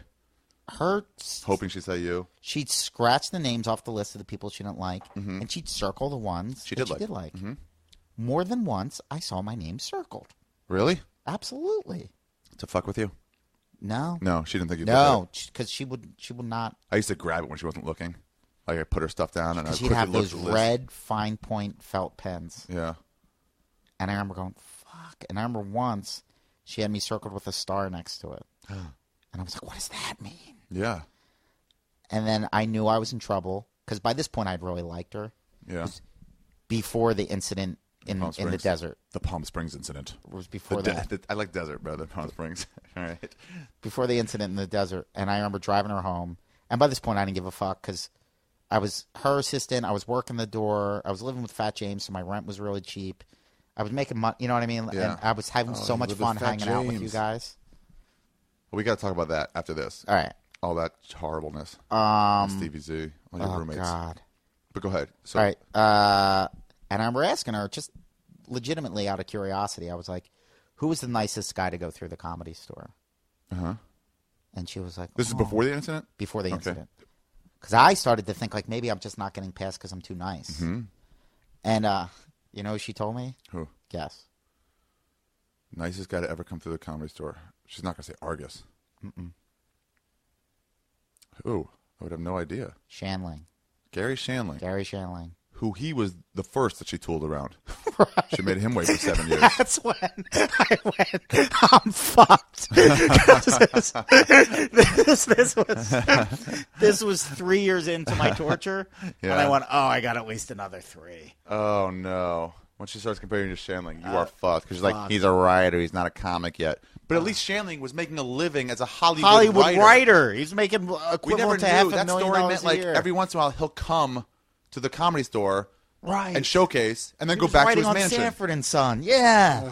Dude, I had nothing. Yeah. I was living in a 1-bedroom apartment with a recently divorced, morbidly obese ex-Elvis impersonator. Oh, my God. Yeah, so you lived... Yeah, you're like, I'm fucked. If it's Shandling time, I'm fucked. Dude, I would have to walk to the Comedy Store to pick up the van. I didn't have a car. I would have to take the bus. I would have to walk. And more than once, Danny Lucas would see me driving by and give me a lift and stuff. Really?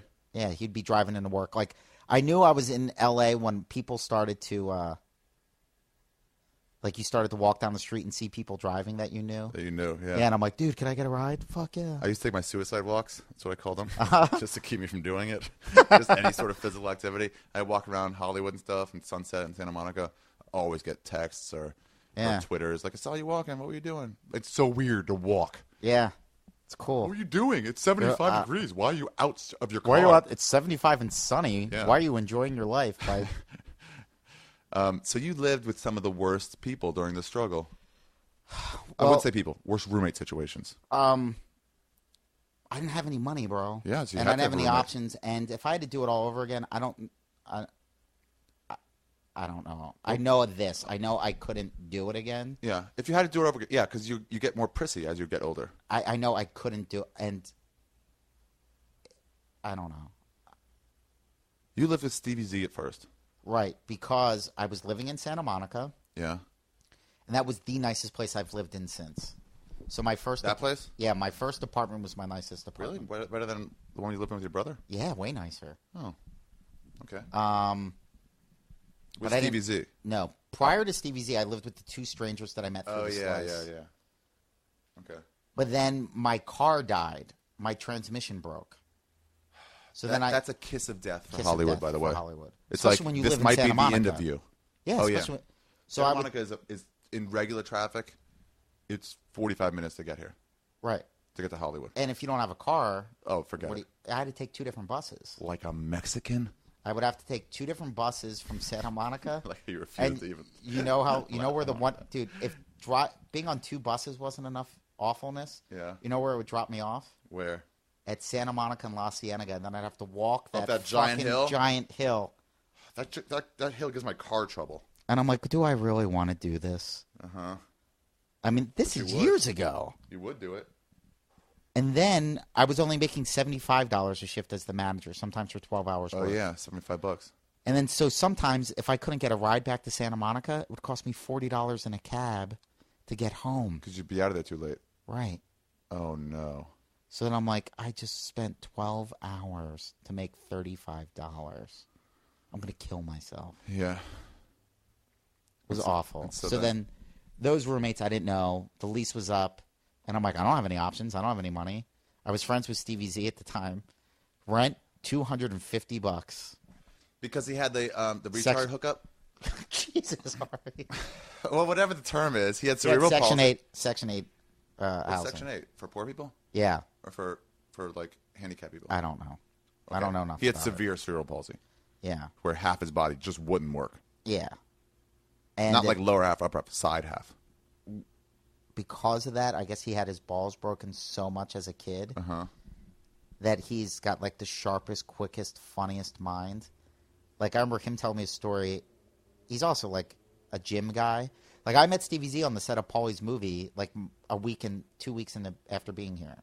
He was the first person I met in L.A. Really? First, I show up. It's my first day working on the set of Paulie's movie. I get there early. Nobody's there yet. Second person on set, Stevie Z. I'm wearing a Philadelphia Eagles T-shirt. He says, "Do you like the Eagles?" I go, "Yeah." He goes, "They're my favorite team." He's wearing like a dumbbell around his neck. I go, "Do you work out?" He goes, "Yeah." I go, "Oh, dude, what gym do you?" So we're talking about like the gym. We're talking about football. I'm like, this kid's great. Yeah. And then we used to watch the Eagles games together.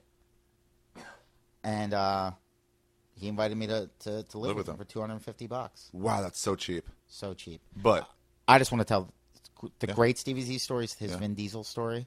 okay. So Stevie used to work at a gym. He's like a sponsored bodybuilder and stuff. The kid's great. Really? Yeah. Oh wow. Yeah, he's one. And he did comedy. And he did comedy. At Yeah. the time, he was doing comedy. And he was working at a gym, and Vin Diesel used to come in, and they became friends because Stevie's fucking hysterical. Yeah. And Vin would, like, always try to hook him up, tip him and stuff. And Yeah. Stevie would never take the money. He's like, dude, I don't want your money. You're my friend. So one day, Stevie's at the counter, phone rings, and it's Vin Diesel. And he goes, oh, great, Stevie, I'm glad that you're the one working. I have a buddy that's flying into Burbank. His plane just landed. Vin Diesel saying, "Oh, great, Stevie, I'm glad you're the one working." Yeah, because he wanted to send his buddy from New York to the gym, but he's not a member. And he didn't want his buddy to have to pay any money. So he goes, look, my buddy's coming in. He's on his way. He's flew into Burbank. His name's so-and-so. Just let him work out. And Stevie goes, yeah, okay, but I'm going to need $3. And Vin Diesel goes, what? He goes, yeah, just sell them in, but I need $3 from you. And he goes, Stevie, I'll give you 300. Do you need 3,000? What do you need? Do you need money? I'll give you money. He goes, no, it's not that. He goes, but Stevie, I'll pay. He goes, if the gym charges, I'll pay the gym when I get there. Yeah. He goes, no, I don't want that. He goes, I just want $3. And he goes, well, why do you want $3? And he goes, because I rented XXX last night and I want my money back. It was a piece of shit. It was a piece of shit. Yeah, I remember we all went to Denny's once, and my theory is if you coddle people that have some sort of disability, that's being ruder to them. Yeah. Than just treat them as an equal. Just like I was like, if my brother or one of my friends, if you fell, if we're all walking down the street and you tripped and fell, and weren't seriously hurt, but right. like you would laugh. You fell hard. Yeah, we'd all laugh at you. Yeah. Because we like you, and that was ridiculous. So if you don't laugh, people go, "Oh, let me help you up." It's like, right. well, now you're not treating him as an equal. Right. Anyway, so that's the excuse for the story. That we were at Denny's, and she was taking our order late at night once, and I went whatever. People were like, "Oh, I got the pancake or the slam." Mm-hmm. And Stevie went and goes, I want the because he had trouble talking, and I was like, "Oh, you're gonna have trouble understanding this guy," to the waitress, and he goes, "Well, good luck getting the Jew to pay the tab." I was like, "Yeah, I guess that's a good point. I guess a good point. The beginning is your trouble, and at the end, I'm trouble." Yeah, he was funny, Stevie Z. So great. I just remember the story that sticks out the most is when the gunshots were going off. Oh yeah. In your shitty. It wasn't even a shitty neighborhood. It was a fine neighborhood. No, not then. That was before the Kodak Center. Oh, so it was worse. Yep. All around there it was worse, right? Way worse. It was McCadden and Sunset. Yeah. Next to us was a motel that got knocked down because it was all tranny hookers. Oh. Well, where did the tranny hookers go? Dude, every time I walked out of that apartment, I would hear the opening riff to Guns N' Roses' "Welcome to the Jungle." Like every time, like jing, jing, jing, jing, jing, jing, jing. I would hear it in my brain. I'm like, "This is it." With that that Axl, because it would be hookers, pimps, gang members. It was bad. Wow, it was really bad, and I was miserable at the time, and I was such an idiot. I would try to out miserable Stevie. Mm-hmm. I'd be like, he'd be like, I have fucking cerebral palsy. Your life's not worse than mine. I'd be like, oh, fuck you. I go, I work 2 goddamn jobs. I'm not getting on fucking stage. I'm funny. I'm trying to be a good person through all this. Yeah. Fuck everything. I want to die. And Stevie would, we would try to out miserable each other. And I knew he was serious. Like, I would joke about suicide. Yeah. Or at least entertain the thought. But I think he had tried it. And, one night, it's late. We're driving home from the store. It's a summer night. It's probably about 2:30, 3 o'clock in the morning because we'd hung out all night at the store. Yeah. And there was no parking, so we have to park a couple blocks away from the apartment, which is a worse neighborhood, further east. Yeah. Ugh. So we're further east gets bad there. Bad. So it's way better now, but Yeah. then it was a disaster. This is 10 years ago, bro. Yeah, I guess Hollywood and Highland changed everything there. Changed everything. So we're walking home, and I remember being mad at Stevie because we had gotten into a fight. But I wasn't so mad that I just lapped him and got to the apartment before he did. You know what I mean? Like, well, I'm trying to walk, but I'm trying to keep my pace with his. It's hard because he's walked so slowly because he's struggling so hard. Right. To walk. Yeah. And we're just pissed. and I see muzzle flashes out of my peripheral vision. Muzzle flashes? Flash. It's lighting up off the walls. It's close. It's close enough. Like, Wow. look, dude, I don't know. Like, I always would tell this story and exaggerate, and I just want to keep this as real as possible. Yeah. I heard automatic gunfire. It wasn't a pistol. It was automatic gunfire, okay? Wow. And it's lighting up the sky. Like, it's bouncing off all the apartments are close together. That means it's bad. Close. Yeah. Automatic gunfire there. It was Jesus. God, it was way worse. like Yeah. that. So I dive behind a car. Yeah. Because you're like, I don't know what's where it's going on. coming Let's get from. some My cover. natural instinct was just to dive. Yeah. So I'm between a car and the curb on the other side. Yeah. I'm across the street. So the car's blocking you from whatever Correct. stray gunfire would come. Exactly, and I'm on the ground. Stevie is still taking his time walking across the street, and I hear his footsteps. Come up to you because you were ahead of him. I just dove. Okay. And he's just walking across the street like nothing's happened. I go, oh, shit, Stevie. And I jump up and try to pull him behind the car. Yeah. And he goes, they're not going to hit me. I go, what? He goes, the bullets aren't going to hit me. He goes, I've tried to kill myself, and I have to be alive. And I went, holy What? shit. So he just knew it was like, it ain't going to happen. It ain't going to happen. Like Jack in season 7 of Lost, where he's like, I can't die. I don't know. Something will happen. So Stevie winds up kicking me out for a stripper, possibly a hooker. So he could live there. Yeah, He so told she you to could live leave. there. Because I was out. I remember hearing You a got girl's kicked voice. out of a cerebral palsy guy's house on Section 8, Yeah, after I'd given him all I paid 6 months rent in advance. which was like Because his car got $83. Yeah, I gave him $800. But to me, it was all the money Oh, I yeah. had. Wait, you split $250? No, No, $250 was your portion. it was my portion. Okay. God. And I given him. He needed money at one point. I gave him all the money I had, paid for it in advance for his car. And it was the last month of that money running out. Yeah. And there was a girl now living with us in a 1-bedroom apartment that was definitely shady. In one bedroom, yeah. It was awful. I forgot she existed. I heard her voice one night. I was getting ready to go out on the road with Dice or Paulie. And I go, oh, shit, Stevie's getting some ass. Good for him. I wake up the next morning. I'm packing my shit. I'm getting ready to go on the road. And Stevie goes, that was Paradise. I think, honestly, was her name. He goes, that was Paradise. She's just in town for my birthday. I'm like, oh, okay. So I go out on the road. 2 weeks later, I come home. And I used to always... And she wasn't just in town for his birthday. No. I used to always take the super shuttle straight to the Comedy Store. Really? Yeah. So you get right off flight. Nice. Get off a flight and be like, I'm going to go hang out with my buddies and talk about how cool the road was. Oh, yeah. You remember that? Like, I used to do that what's the road like? to go back to reality.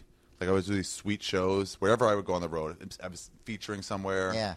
I'm seeing somewhere. Or Yeah. open for whatever it was. I was like, okay, let me go back Sunday, go up to the Comedy Store, catch a dose of reality, get Yep. back to working hard.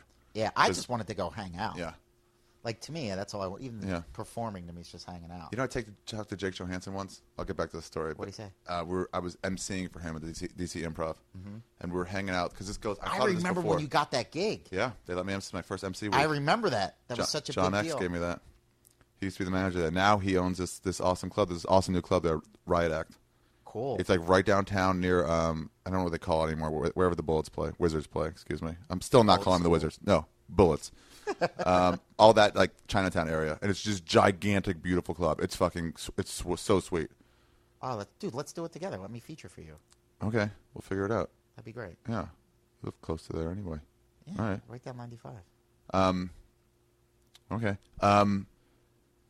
But he let me MC for a week, and I was like, thank you. He gave me my first guest spot Guest spot. week, That's feature awesome. week, and MC week. But Jake, we were all hanging out there afterwards and drinking, and some people were smoking pot. I wouldn't touch that stuff back then.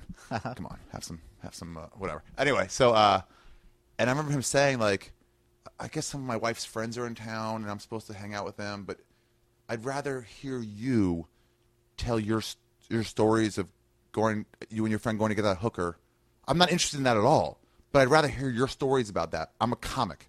Yeah. I'd rather be around people talking like comics Yeah. than I would about having to hear about some redecoration going on. So that was the first time you started to realize that you were maybe a member of Like a the Misfit subculture. Toys, yeah. The Right. Misfit Toys Yeah, thing. where I was like, oh, even a guy like Jake Johansson who's successful as shit, Right.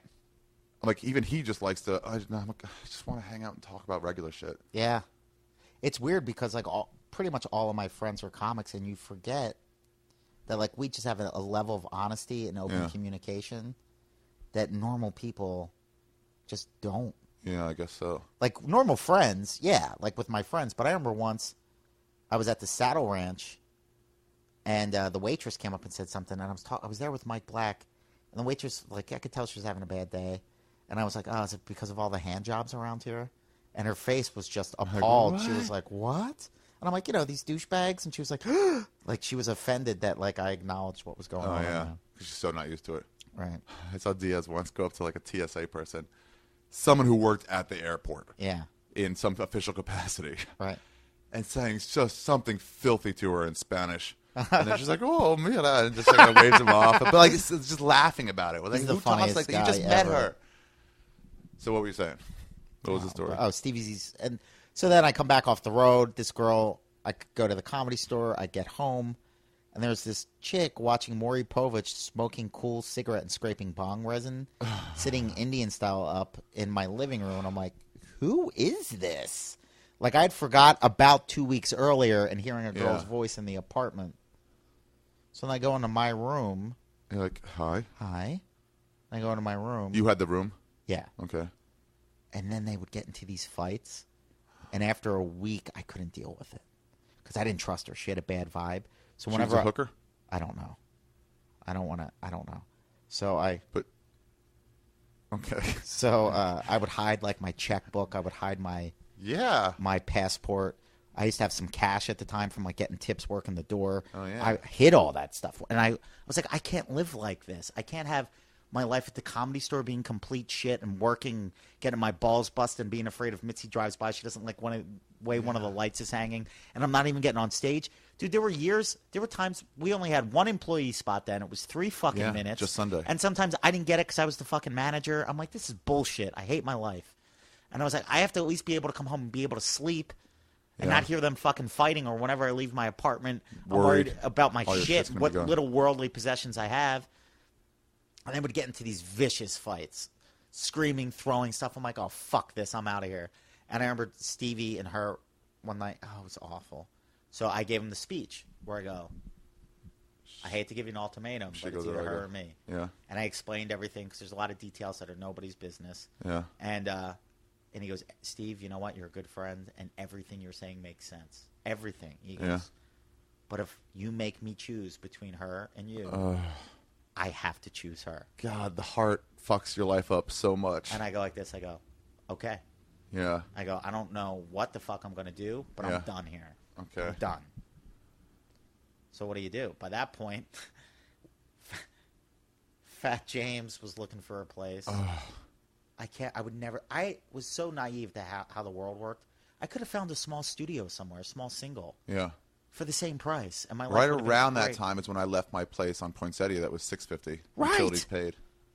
I could have found something. Some studio. But you know what? Everything's easier now. Craigslist now, West Side Rentals. Like I didn't. Also, no one's telling you like, hey, you How look to down. What's going on? You looking for houses? Let me tell you the 10 ways you can do that. Right. I had no You're just idea. on your own. You're an adult. And you're like, what the fuck? I didn't know no anything. one told me this shit. I didn't know that there were cool landlords and shitty landlords. And Yeah. I was worried different about people my take credit. advantage. Yeah, and I didn't know I was like, I don't have great credit. Yeah, you can negotiate. I don't with have people. 2 months rent in advance, dude.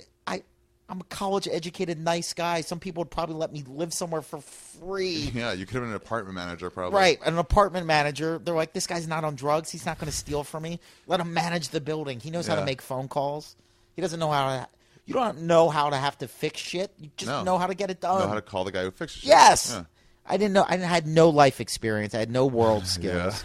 So I wind up getting into an apartment with fucking Fat James. Fat James worked at the Subway. Yes. And then we start hooking you up all of a sudden, hooking me up, hooking all these people up. And we're like, why is this guy giving me free or half-price subs? I don't understand. Who is this fat guy? Yeah. It was Fat James. He wanted to be a comic. 5 hours on Fat James. Yeah. And then, Do you remember that one time you came over to hang out? Yeah. And he just stripped down to his tighty whities to make it uncomfortable? For attention? Yeah. God, Fat James. He just wanted attention so bad. He just, dude, everybody just kind of really That's wants all the it same was. things. He just wanted friends. Yeah, he just couldn't get him in his way, so he just went about it the wrong way that actually pushed Push friends people, away. exactly. Yeah. But he just wanted friends. I mean, he was a good guy. Yeah. He smelled once in a while because of his fatness. Right. And he wasn't easy on the eye, also because of the fat. A lot of his problems stem back to the Dude, fatness. Wait for the sirens. So wait for the sirens. I wonder how loud that is. I wonder if these microphones pick that up. Like, I don't know. Like as much as we can hear it, or it'll be I like don't real know. silent. I guess we'll hear it later. We'll hear it later. Could you okay, I think one of the glorious periods of the Comedy Store in my last 10, 11 years was before we got past. Yeah. Before the incident. The incident in the desert changed everything. The incident in the desert. I really like that. Because after that, I remember Rogan hearing about it, and he was like, that's fucking bullshit. People heard about it. They were upset about it. He was like, that's bullshit, and you started to open up for Rogan. You got passed. Ren Azizi got punked. Yeah. Like, up until the incident in the desert, remember when you used to host Sunday nights at the store? Mitzi let me host. How much fun was that? You were the so best much fun. fucking host, potluck host. And the lineup, think of it was you, Ren Azizi, Painter, David Taylor. Painter was the hardest guy to follow in the world. Either he would bomb or he would kill. He was so out there. So funny. He influenced every one of my class. Everybody. Even though he doesn't comedy anymore, they're all pieces He's of Painter. the only Tom one McCaffrey, if you see him, you can see Painter in him.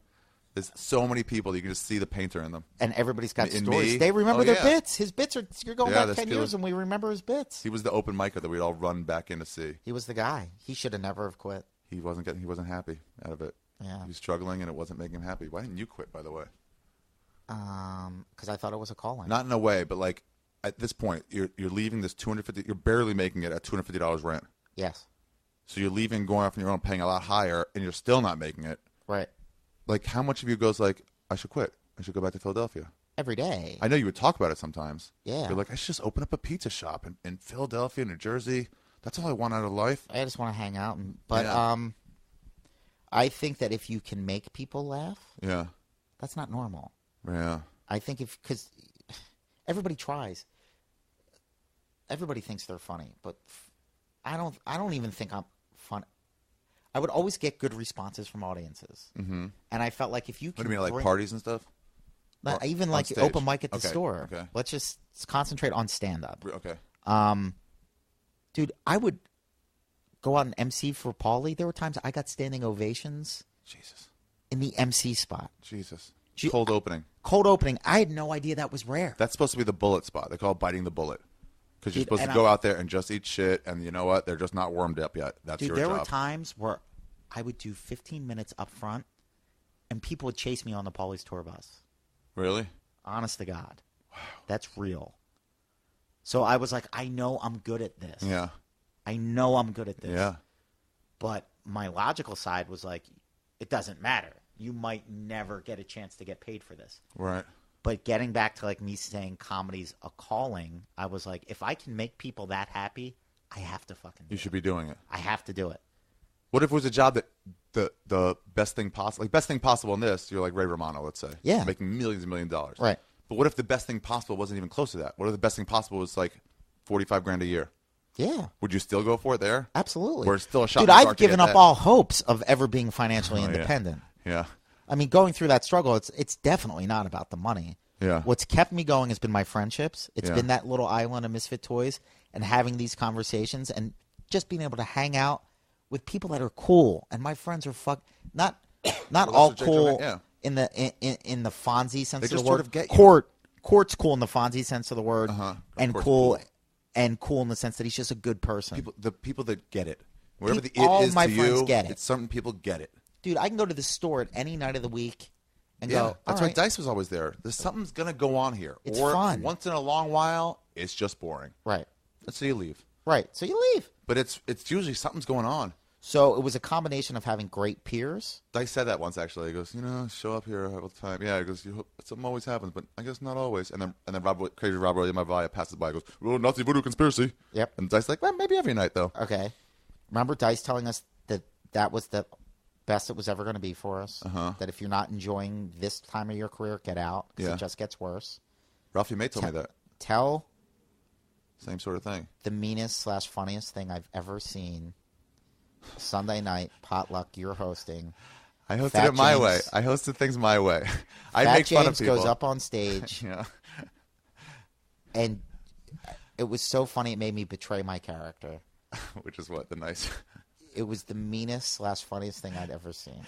because I found out he used to be in the Marines, right? Yeah, he was in great shape at one point. And what did you say? And the story was, I'm going to do an impression of Fat James. I also do an impression of Stevie Z talking to Ozzy Osbourne. Or interviewing Ozzy Osbourne. Like, I don't remember what it was, but this was this. I was like, Fat James used to be, and he's fat. Like, he's a fat guy. Yeah. He make jokes about, like, he's a fat, not like, oh, a few pounds. Like, that's a fat guy. Yeah. And it was like he used to be in shape. He used to be a Marine. We saw pictures of him with his hair. He had the good-looking pompadour hair thing. He did look like Elvis, sort of. Yeah. And I was like, he came home one day. This was a story that he came home one day and he caught his wife fucking his best friend. Yeah. And so here's my impression of Fat James the next day. I'm just crying. And then I mime out as I'm crying, opening up the refrigerator. Just taking out a turkey leg and eating it. I couldn't believe you did that. Right in front of him, too. I couldn't. He had just gotten off stage. He was in the room. And then I got some ice cream, started eating that. It was the just miming out. funniest thing. That's what happened, though. Yeah, you catch somebody and then just, give me that fucking salami. Dude, you know what I'm gonna give him a call. I haven't talked to him Just in say years. hi? Yeah, just say hi. Yeah, what's up? Yeah, what's up? Because I know, like, if I ever have kids and stuff, they're gonna be like, "Dad, tell us another Fat James story." Because there were so many of them.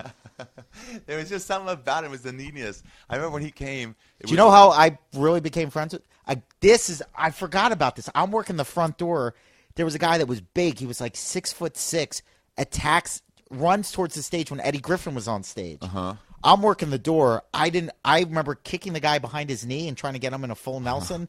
Nobody's helping me. Yeah. Fat James was sitting in the back corner where the open micers hang out when they watch the normal shows. Yeah. He comes out and helps me grab the dude and helps me get him out. Wow. And I was like, you know what? You're a good dude. Yeah, that's pretty cool. That was really cool of him to do that.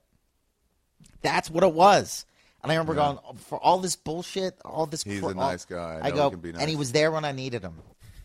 Which is a lot more than you can say about a lot of people in this town. Yeah, Rogan used to give him $100 to watch his car when he had that crazy car. The Cuda. The Barracuda, yeah. It was an old classic car, and he would give him $100 to make sure nobody hit it. Yep. And he would fucking pull up a chair. Yep. And have his radio. And a massive TV. one of those 5.5 gallon fucking big gulp things. Yep. And just sit there. Yeah, have his TV and his radio. That's right. Set up camp. Excuse Set up me. camp. Go the long way around. Just so great. Dude, so many characters, so many stories. So, but why? And so you only just haven't quit because you're like, no, I got to do it. Also, it's like, what else are you quit for? Dude, my thought is like, look, go home and do what? Here's the thing. I didn't get started till I was like 27, 28. Okay, I was 25. 27. I was 27. And by that point, I realized everything else was bullshit. Yeah. Had I got started at 20, maybe I would go, okay, maybe a normal life is okay. Yeah. But I was like, I hated everything so much. Right. I knew this was my only option. Number two, I thought I was on a divine path. Wow. I really was like, you have to do this. This is... I was raised to believe that everybody has certain talents that they have to share. And I was like, okay, this is my The only thing. problem with that is I know so many open micers because I hosted there for so long who were positive they were going to become huge. And Yeah, they well, did it you 3 need to have times that and crazy quit. belief. Yeah, I know. So it's like when someone, even like you, That crazy someone belief talented is the tells me, it's like, rocket. I know it's a calling. It's the rocket fuel. Yeah. It's the rocket fuel that gets you to get you to L.A. Is that everybody shows up here thinking they're going to be Jim Carrey or Ray Romano. Yeah. Or else you wouldn't leave your family, your friends, your life behind. Yeah. If you didn't think that was I possible. thought I was going to be a movie star. Yeah. I really did. But I got here, and the struggle was insurmountable. And But you I met reevaluate the really cool situation. people. Mm-hmm. I met really cool people that became my friends. And I love being on stage. Yeah. It feels really good to make other people happy. Fleischer told Duncan once about why he used to go so long on stage. He used to do like half hour instead of 15 minutes everyone else was doing. Something like 45 minutes. Right. And he said when he's on stage, it's the only time he doesn't feel the pain. Wow. Yeah. so dark. Wow. It's like The Wrestler. Yeah. Wow. Yeah, it feels right. I used to get high after I got off. I mean, not get high on marijuana or anything. I mean, Right. I'd feel high. Yeah. People would talk to me. They'd be like, good set, or like, hey, you come and do whatever. And I'd answer them like, Yeah. like I couldn't I just have to sit by the piano for a while. Yeah. Because I'm like, let me come down. That's why I then hang I'll go out talk in the to people. back in the waitress booth.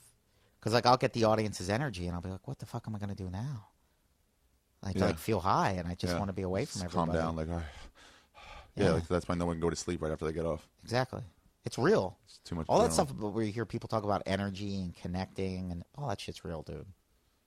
Yeah, maybe. So what do you do for money now? Like, how do you get by? I do a lot more comedy. You're doing more gigs. Yeah, just doing more gigs. Like you work your way up. I think at some point you realize, like, it's not just like I'm a comedian. It's like I'm a human and I make my living as a comedian. Yeah. So it's like that's just my job. You're an accountant. Yeah, it's we just a live job next door to to me. each other. Right. And you make your money that And way. now, like, make I money think this way. I could Like, I quit. sell mattresses. Yeah. Like now I moved out here because I had this desire to prove to the world I was special. Like I guess my self-esteem was so low. Yeah, maybe it's that. My self-esteem was so low, I guess. I don't know. All the crazy Comics family. want validation. That's why they go into it. Right. But they don't get validation early on. Right. And I don't need that anymore. Like Yeah. I've proved to myself. You're an that okay person.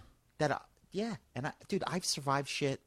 Dude. So now you think you could just stop doing comedy because you're like, oh, I'm okay. I'm okay. It's about, Dude, I like me. I'm cool. Dude, Rudy would have quit about 7 years so ago. if you weren't funny, you would have been doing something else for validation.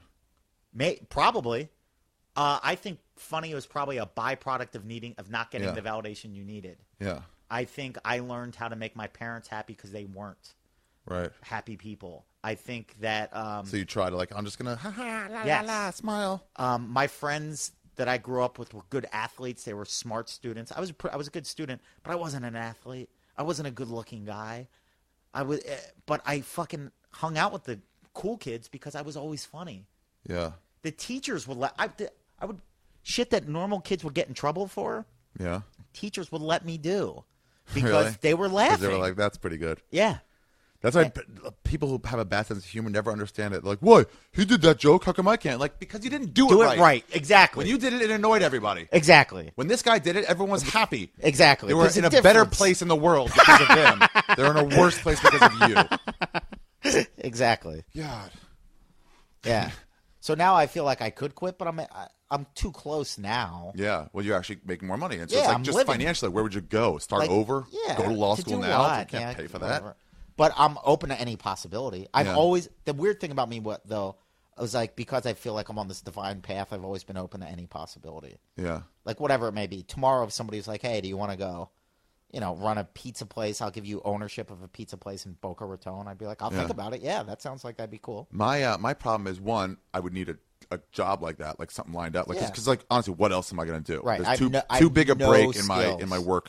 Yeah. You know Sean Miller Yes. just got a job at the FBI. Oh, that's fantastic. I love that kid. Yeah, He was the best. he was really cool. A good person. Door guy and They actually, I did a background check for him because I was oh yeah, managing the that's store. right. You told me that. He said he was like, can you because you used to be my boss. Yeah. Because he was like, do you think Simeone would like lie for me? He goes, no, he would just tell the exact truth because he was your boss. It's not a scam, Sean. He was your boss. It's Yeah. fine. But yeah, he said in some sort of interview, he talked about how his job prepared him for the real world, like for this job. And he goes, well, conflict resolution. We'd have people like Andrew Dice Clay who would come in and want to go on stage.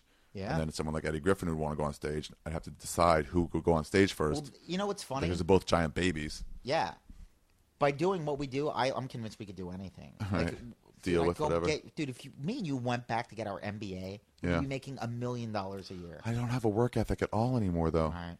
That's But all the gone from skills me. of being able to just hang out with people Oh, and yeah. connect with a real person, Yeah. that's all it is. Yeah. So many people hide behind layers of bullshit, and when you strip that bullshit off, you give other people permission to strip it off, and then that's all it is. Yeah. Fucking be cool. It's also like I would go home. I wouldn't have anything to go home, but maybe there would be some job. Like I Right. would. But also it's like all my friends are here now. Yeah. This is my new home. This Right. is my home. After like Right. 4 or 5 years, I started saying, not when I visit home. When I come back here, I used to go like, I'm going back to L.A. Yep, I remember it broke then my I'm like, mom's. I'm going back it broke- home. It broke my mom's heart when I you was stay like, home? I got to get home, and she goes. Oh. It was like the first time because I always, dude, for my first But the year, reality was, before you left L.A. to go there, you told your friends here, I'm going home. They're both home for a while. no. Oh, really? I would always say I'm going back to LA. It took years. Like, No. fuck But when you started saying this place is home, how did you refer to Philadelphia? Philly. Oh, you wouldn't call that home anymore.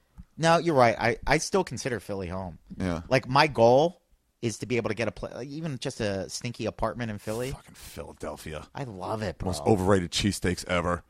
Try the chicken cutlet. At Geno's? Go to Tony Luke's. No. I love cheesesteaks. Those two places are fucking bullshit. They're not bullshit. They're not bullshit, but they're not they're like, overrated. oh my God. What? They're overrated. Yeah. Like, Geno's is good, though. Pat's no, is it's a good, little but it's not like... Pat's is good, bro. Compared to the sandwiches out here, yeah, it tastes like model pussy. It is the There's greatest. some good places. Also, it's like, put some bacon in there. You can do whatever you want. It's been 1,000 years. Dude, do you ever have the roast pork from Denick's now that you're not kosher? It's phenomenal. Where is that? Out here in L.A.? No, in Philly. Oh. The roast pork from Denick's? Yeah, with sharp provolone. I would try that. Rob. But what? Dude, broccoli Rob, it's like greens. Just go to Tony Luke's. The next time we're in Philly, we'll go to Tony Luke's. Just go to Tony Luke's. All right. There's nothing to complain about there. It's just great. Everything. We'll get like 4 sandwiches and split them in That's half. the thing. It's like the famous places were usually like the first, but they're not the best. You Right. ever go to Philippe's out here? Yeah. The French dip? It's all and right. you're like, I Yeah. get just as good at like Staples Center. Yeah, it's all right. It's like that was probably the only place to get French dip at Yeah. one point, but now Right. it ain't.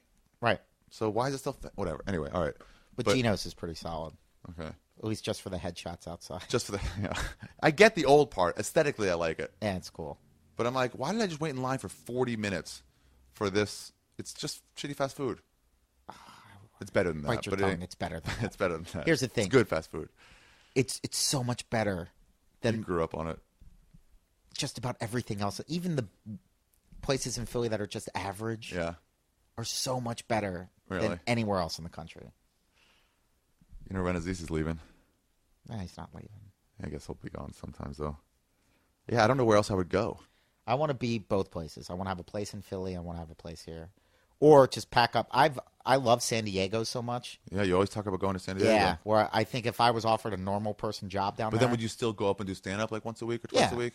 That's what I think. Yeah. I could do the regular job. I If could do a ever regular failed job out, now easily. I could do a regular job, but I'd have to have access to a stage 3 or 4 nights a week just for myself. Okay, this is what I think. I think maybe I've done my commitment to making strangers laugh and bringing joy into the world. If I found the right girl, which is like saying you'd win the lottery, and I had to get a normal job to support them, Yeah. I could do that. And then that wouldn't be your hobby, like building cars? Maybe. It wouldn't be like doing Maybe, on but, stage? dude, I'd much rather... Dude, I love making my family laugh more than anybody. Like, when I sit around a dinner table... When you make your friends all really laugh, people you love. It's better. It's Yeah. better. Like, dude, I can't wait to get home, hang out with my family and friends, the guys I grew up with, and make them laugh. That feels the best. And then if I had a wife and kids, if I could just be funny, cool dad, who cares? I'd go sell insurance for the next 30 years. Life goes by fast, dude. Have your loved ones really laugh. That's what fills you the most pleasure. You ever hear that Weezer song? No. It's about... How does it go? I want a girl who laughs for no one else. Oh, wow. You know? You should only laugh for me. Yeah, that's amazing. the monogamy. That's Yeah. the thing. That's all I really care about. It's not about, like, go fuck other people. It's about that. But Yeah. that's all the thing that really matters. I Yeah. need you, this person. Dude, to my laugh. parents probably should have gotten divorced and all that. They're still together. They're both completely crazy. That's the thing, people. too. It's like, you're like, I just want a normal life. Like, normal life ain't so good. No, it's all crazy, but It's all miserable for everybody. But I remember my mom saying, you know, your dad's always been able to make me laugh. And I'm like, really? Is it that important? Oh, really? Yeah. That's the one thing I look for in a girlfriend always. Yeah. It's like, not even if they can, what their laugh does to me. Right. If their laugh makes me feel good. I fall in love with a laugh more Yeah. than anything. Yeah. Then I'll be like, that's what I need that. That's Mm-hmm. my juice. Yeah. You know? Because it's the best thing in life. Just having laughs. Yeah. Holy shit. So now you would just have laughs around people. You're like, I can do comedy. I'm not going to. It's hard. Yeah, I don't care. Like, I'm at a point now where I don't care anymore. It's like, I love it. Yeah. Also, it's like, yeah, I've done that. I've done that for I've over done a it. decade. I've done it for 10 years. It's like, yeah. you're one of, if not the best storyteller I know of Oh, on stage. wow, dude. Thank you. You know, comedic. I'm sure there's like people who just do straight Broadway stories. I don't know anything about that, but of comics. Yeah. You'd be ashamed to like throw that away. Like, develop this huge skill. Yeah. I mean, I like it. Like, I just want to get out on the road and make... Dude, if I just got to the point where it's just headlining clubs and I was on the road 50 weeks out of the year... You'd want that? Yeah. Because I love meeting new people. I love traveling. I like hitting new stages, going to new cities. And I like not having responsibility. Yeah. It's fun. No responsibilities. That's the good part. Oh, dude, when you're on the road, it's like you don't... It's like you're in a there's hotel. this security of having a job that you get paid every other Friday. I remember my friends were like, missed that. can't afford to go out today. Sorry, I'm out of money. But a week from Tomorrow, today, yeah. I will have money. Right. When next Friday comes. Yep, We just it's gotta make amazing. and so it's like, oh, If I don't have money, if you don't have money, we just don't have any money. We don't know, and you don't know when it's going to come. And there's in no again. like, well, I have money right now. It's like, no, save that. Save it. Yeah, you that never has to last you for a certain amount of time. Right. Like My thought was always like, I have enough money saved up for a certain amount, whatever. The commercials pay off a little bit, comedy pays off, and once that dries up, I'll just commit suicide then. I'm just. Do you know what's all right. funny? That like one of the reasons why like I'm cool with everything is that I've been to as low as you can get financially, emotionally. Like I've had breakdowns. Like I've been through it. But like, it always gets better. What do you mean? Like I was on the road a bunch this year. Yeah, a bunch. And that feels good, right? Feels great. And I had money, and I was living like a human. Anybody. Yeah. And I'm like, wait a second, I'm making. Yeah, I can go out to eat. I can go on dates. I can. Do I want to get a new car? I could get one. Yeah, but it's like that's I don't want to. I don't want to take on. I go, but even if my car payment was this much, I could. I know I could pay for the next year. But if you pass by a new cheesesteak place, you're gonna pull in if you're hungry. Absolutely, and that feels great. And to like before live you like couldn't. a human. Before I couldn't. Yeah, dude, I remember once. I know those years. Dude, like you had it worse than me, but I made movie. 2 years when I had 12 grand one year, and I made 13 grand the next year. And you had it worse than that. Worse. I can't believe that. I can't believe I've survived what I've survived. But the lesson I've taken from all those knocks is that I can survive. So I'm not afraid of shit anymore. I don't care about anything. Yeah. You could drop me off. Yeah, it gets done. It gets done. People like, if I always toss around the idea of moving to New York, people are like, how can you afford rent there? I'm like, how do immigrants afford rent there? Right, it works. People get it done. Yeah, you get it done. Fucking ask questions, make things happen. Yeah. Life's way easier. Like, I get caught in my own head, and I start trying to solve problems that don't even exist. Yeah. Life is fucking easy, and life is fun, but we make a big deal out of it. Yeah, we ruin it. I catch myself worrying a lot. Like, what am I going to do if stand-up, if all this shit doesn't pay off? At some point, what am I going to do? I had my manager yesterday tell me that he wasn't into my stand-up. Oh, pretty that's much. a good feeling. I was like, oh, this is annoying. Ugh. But it's like if this ever wouldn't work out, like, what would you do? It's like, you'll do something. Something, yeah. Something will come. Yeah. And then hopefully I could just do comedy just for myself. That's really the only reason I do it anymore. Stand-up. Just for the feeling I get. David Taylor used to say this, where he's like, you could have everyone laughing, and they'd be like, that was awesome. You made us all laugh. That was so good. And he's like, oh, you could go die in a car crash right now. I don't care about you at all. About you feeling happiness. That's a byproduct of me feeling the joy that comes from hearing your laughs. It's not about you feeling it. You know what's funny? What? Did you ever read David Mamet's book on acting? No. He talks about the exact opposite. What? He was like, this is your fucking job. He goes, you're not a bricklayer. You're not a lawyer. You're an actor. Yeah. He goes, who gives a shit what you think? Oh. He goes, if the audience likes it, that's all that matters. Yeah, Mamet says shit like that a lot. He says shit like, acting, the only thing, hit your marks and say your lines. That's all the acting is. Yeah. And it's like, you don't really believe that, man. To a little bit, You think though. that in some degree, but really you don't believe that. But I thought it was interesting when he was saying that, like, because he goes on in depth. He goes, you know how insulting it is? So, like, cruise ship comics are like, yeah, I guess that's just zero art part of it. It's just like, I mean, it's a balance. The job it's part definitely is a balance. like, yeah, you have to make them laugh. That's why I always say Bill Hicks wasn't a good comic, because it was like, he wasn't making anybody laugh. He was just making them think, or they were liking it, but it wasn't. There was no laughs. Some of his shit was really fucking funny. Early on. Most of it was just memorable. Did you ever watch his when he followed Dice on the Young Comedian special? No. I'll let you have the DVD. Yeah, that one I should watch. That's early though. Early, yeah. So, and I remember Rodney's introduction of him. Rodney goes, "This guy's so far ahead of his time that his parents haven't even met yet." How great was Rodney? Yeah, Rodney was great. The one thing that does scare me about a life in comedy is you see how miserable people like Rodney were at the end. Yeah, but here's the deal. Don't you also see how miserable regular people are? Not always. Not always. But people like Rodney wasn't always like that either. Yeah. Carlin came around here, seemed pretty fun, dating a new, 30-year-old or whatever it was. So he seemed like he was having a good time with life. Yeah. And Rodney seemed miserable just because he was like, I got nothing to do. Right. But he made that movie. And He put all was his great. He friends was in just so fucking funny, dude. Rodney Dangerfield. I remember watching Caddyshack when I was a kid. Yeah. And I was like, I want to be that guy when I grow up. Caddyshack. He was just like, let's have some fun. He killed it. It's like stay a child as long as you can, I guess. We figured out a way to stay a child, but it's like, yeah, if I go to Renazizi's or somebody like normal that has like a wife or like a living girlfriend, like their place looks like an adult's place. Yeah. I had a girl over I'm here trying the to other day change say that. it looks like I live in a fucking dorm. I'm like, this looks nice. Like, it looks like a dorm from the 70s. I'm like, I get shit and I put it there. Yeah, whatever. I don't have like a credenza. No, well, that's what With chicks figurines. do. I don't even know where to buy that stuff. No, me neither. Nor would I know what would look good, what would look tacky. I don't know how to do anything. Yeah. I remember when I started to go grocery shopping for myself, I hadn't been into a grocery store without my mom. And then I remember going, wait, if I just want to buy ice cream, I can just buy it. Yeah. And going, oh my God, I can eat ice cream whenever the fuck I want. Yeah, you can. This is awesome. I have 9 things of ice cream in there right now. I get the Ben and Jerry's. They have like mini sizes. I always thought they should have that. Oh yeah, like the little shot Single glasses. servings. Yeah, Yeah. I was like, you motherfucker. And then it's like, oh, I don't have to commit to a whole flavor. I can get 10 different flavors. Yep. So who knows what I'll feel like? Yep. It's so great. That's my say. It always should be invented. My one thing that I really want. It's the same full pint, that size, and and then like different compartments in that pint, so you can open them up, and maybe like 2 or 3 spoonfuls, like the in Whitman each one. sampler for ice cream. A sampler, and obviously you'd pay a little more per ounce, but the variety would Well help worth you. it. Yeah.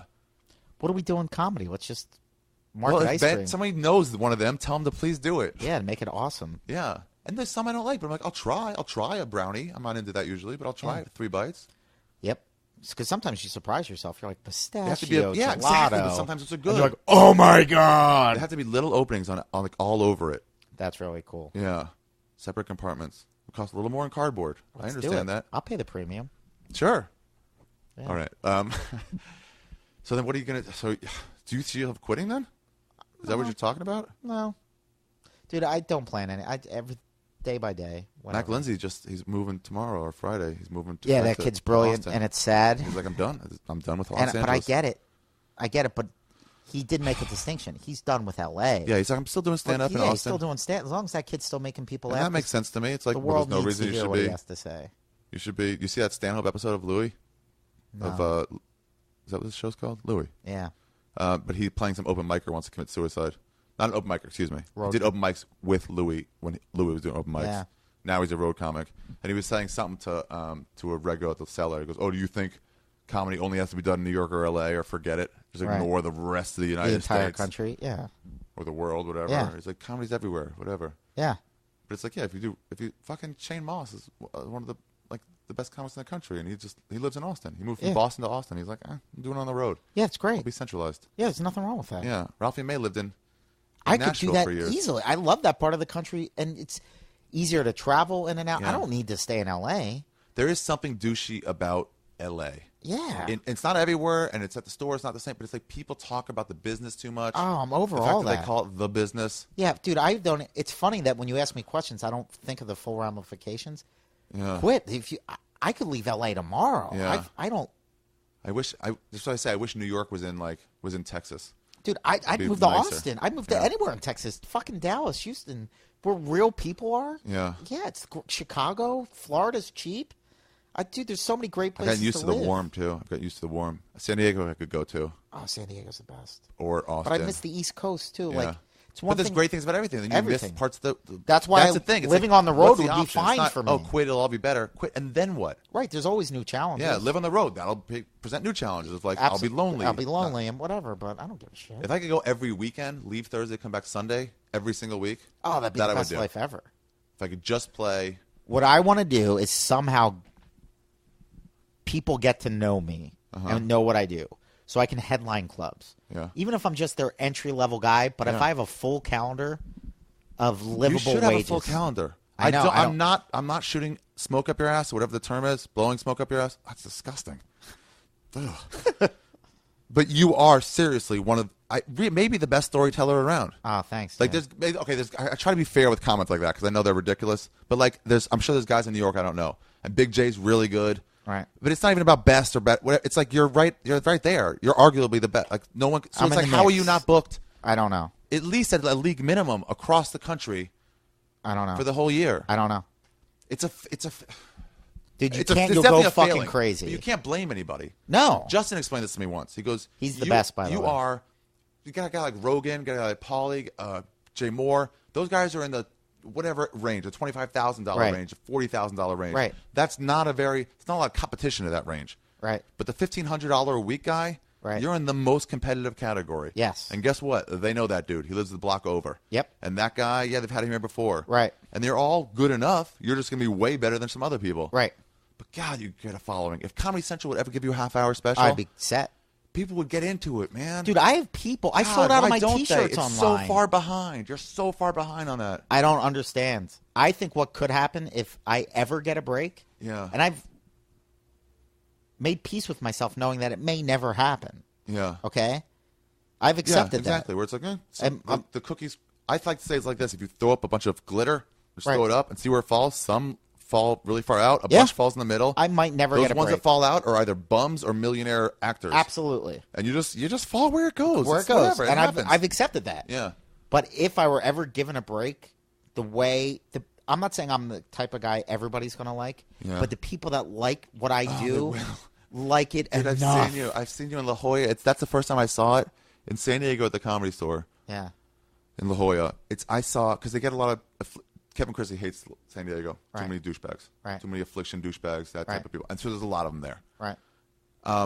Those people were laughing at your stories. Yeah. Old ladies were also laughing at your stories. I saw them like at tables nearby each other, leaning forward and laughing and smiling, like at each other. So into this. Yeah. And it's like, if you can unite those people, because I can get those douchebags. So, and douchebags, I don't mean as an insult, but you dress horribly.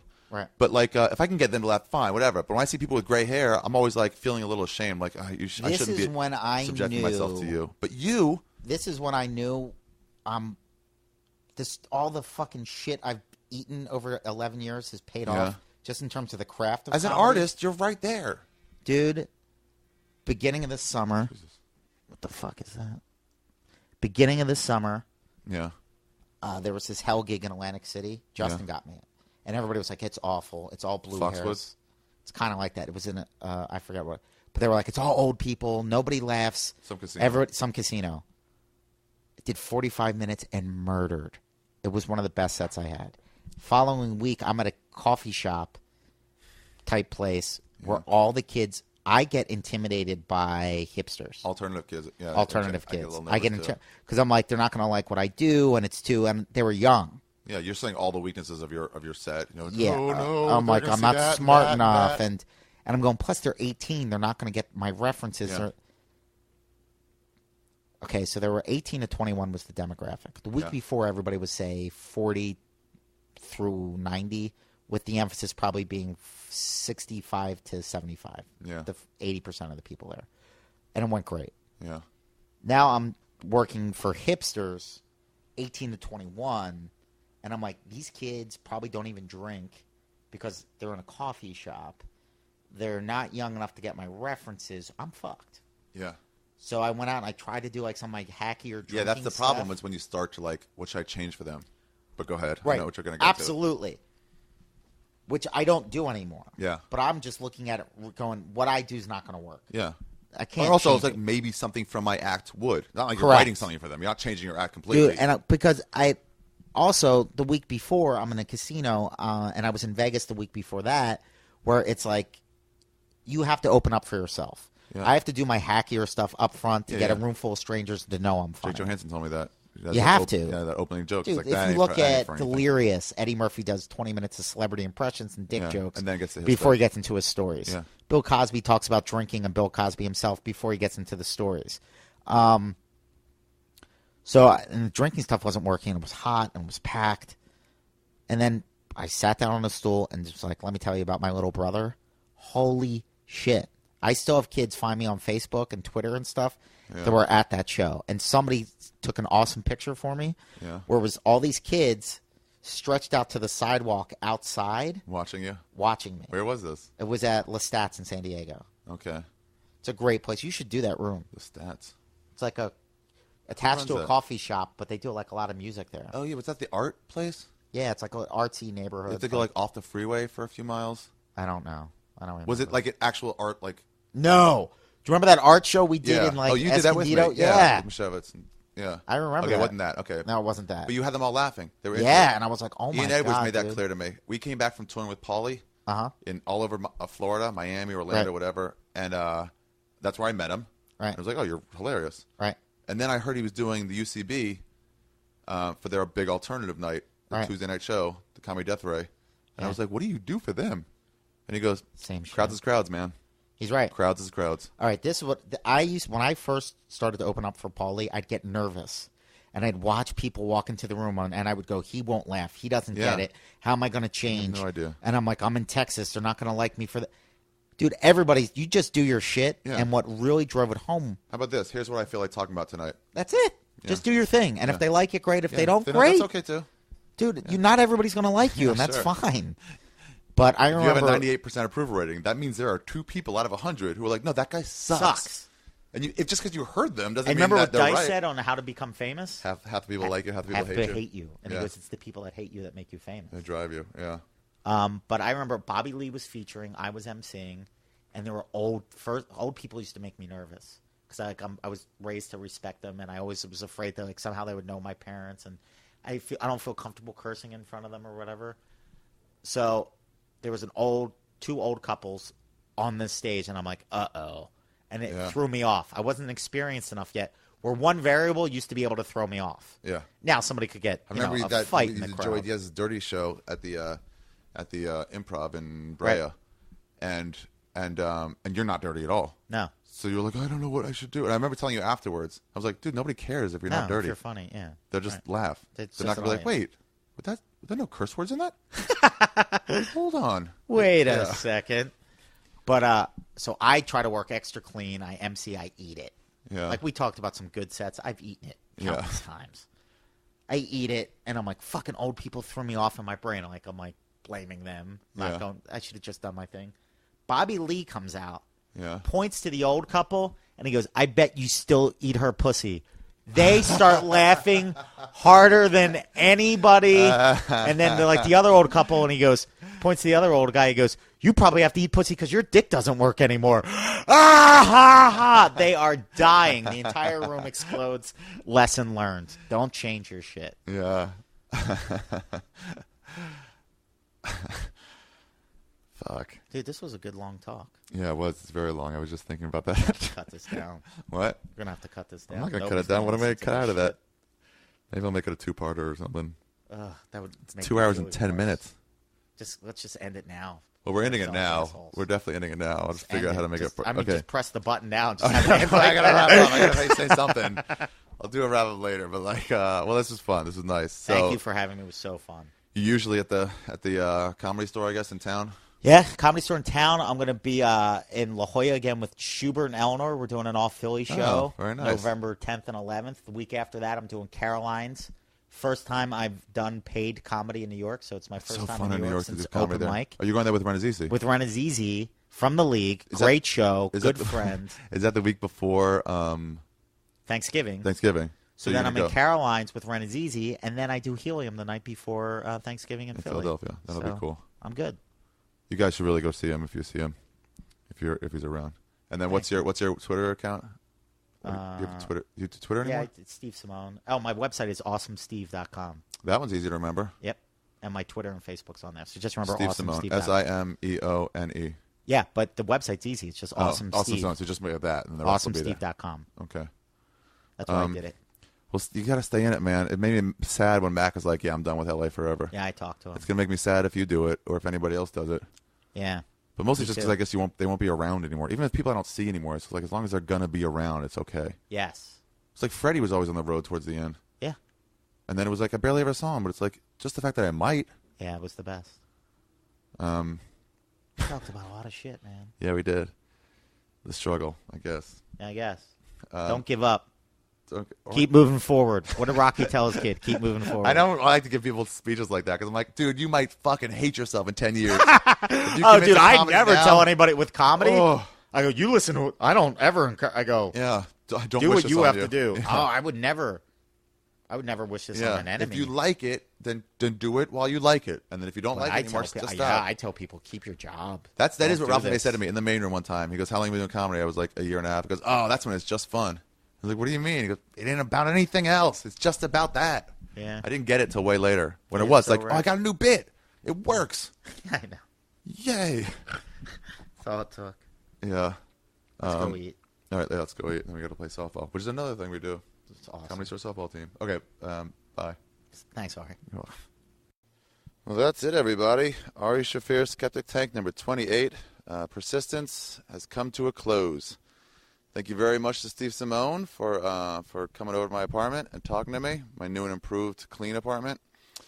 We went on to play softball right after that with the Comedy Store softball team, and we went on to lose by 25 runs. They told us in the bottom of the fifth that we needed to score 15 to bring it within 10 runs to continue the game, and we scored 0. But we're 2-3 in the season, so that's not bad, although one of the wins was by forfeit. Anyway, that's our show. If you want to find Steve Simeone, look for him on Twitter or on his website. I'm on Twitter, too. If you guys have any suggestions at all as listeners, I'm more than happy to listen to them. So you can contact me through my website or on Twitter at Ari Shaffir. Please subscribe to these in the future. And a couple shows, like I said, I have coming up. I said in the beginning of the podcast, but I'll just say I think I'm going to be in all around Ontario. I'll be all over there at the Yuck Yucks, I think in Ottawa and in Toronto and somewhere else in January. I believe that's true. I'm not positive, but I think I am. So that's it, everybody. Thank you very much for tuning in. Please come back next week. We have a good one next week. Should I spoil it? Nobody's listening anymore at this point in the podcast. It's about suicide. And then the week after that, it's going to be amazing. I can't wait for that. I haven't done the interview yet. I'm doing it soon, but it's going to be great. All right. Thank you very much for tuning in. Ari Shaffir Skeptic Tank, number 28. Persistence with Mr. Steve Simeone. Over and out. Don't ever let them stop. Tell old bad luck that you ain't buying. You can't stay if you keep trying. Hang on, boys. Keep on trucking. I say hang on, gang. Keep on trucking. Hey, hang on, world. And keep on trucking. I say hang in there. We'll keep on trucking.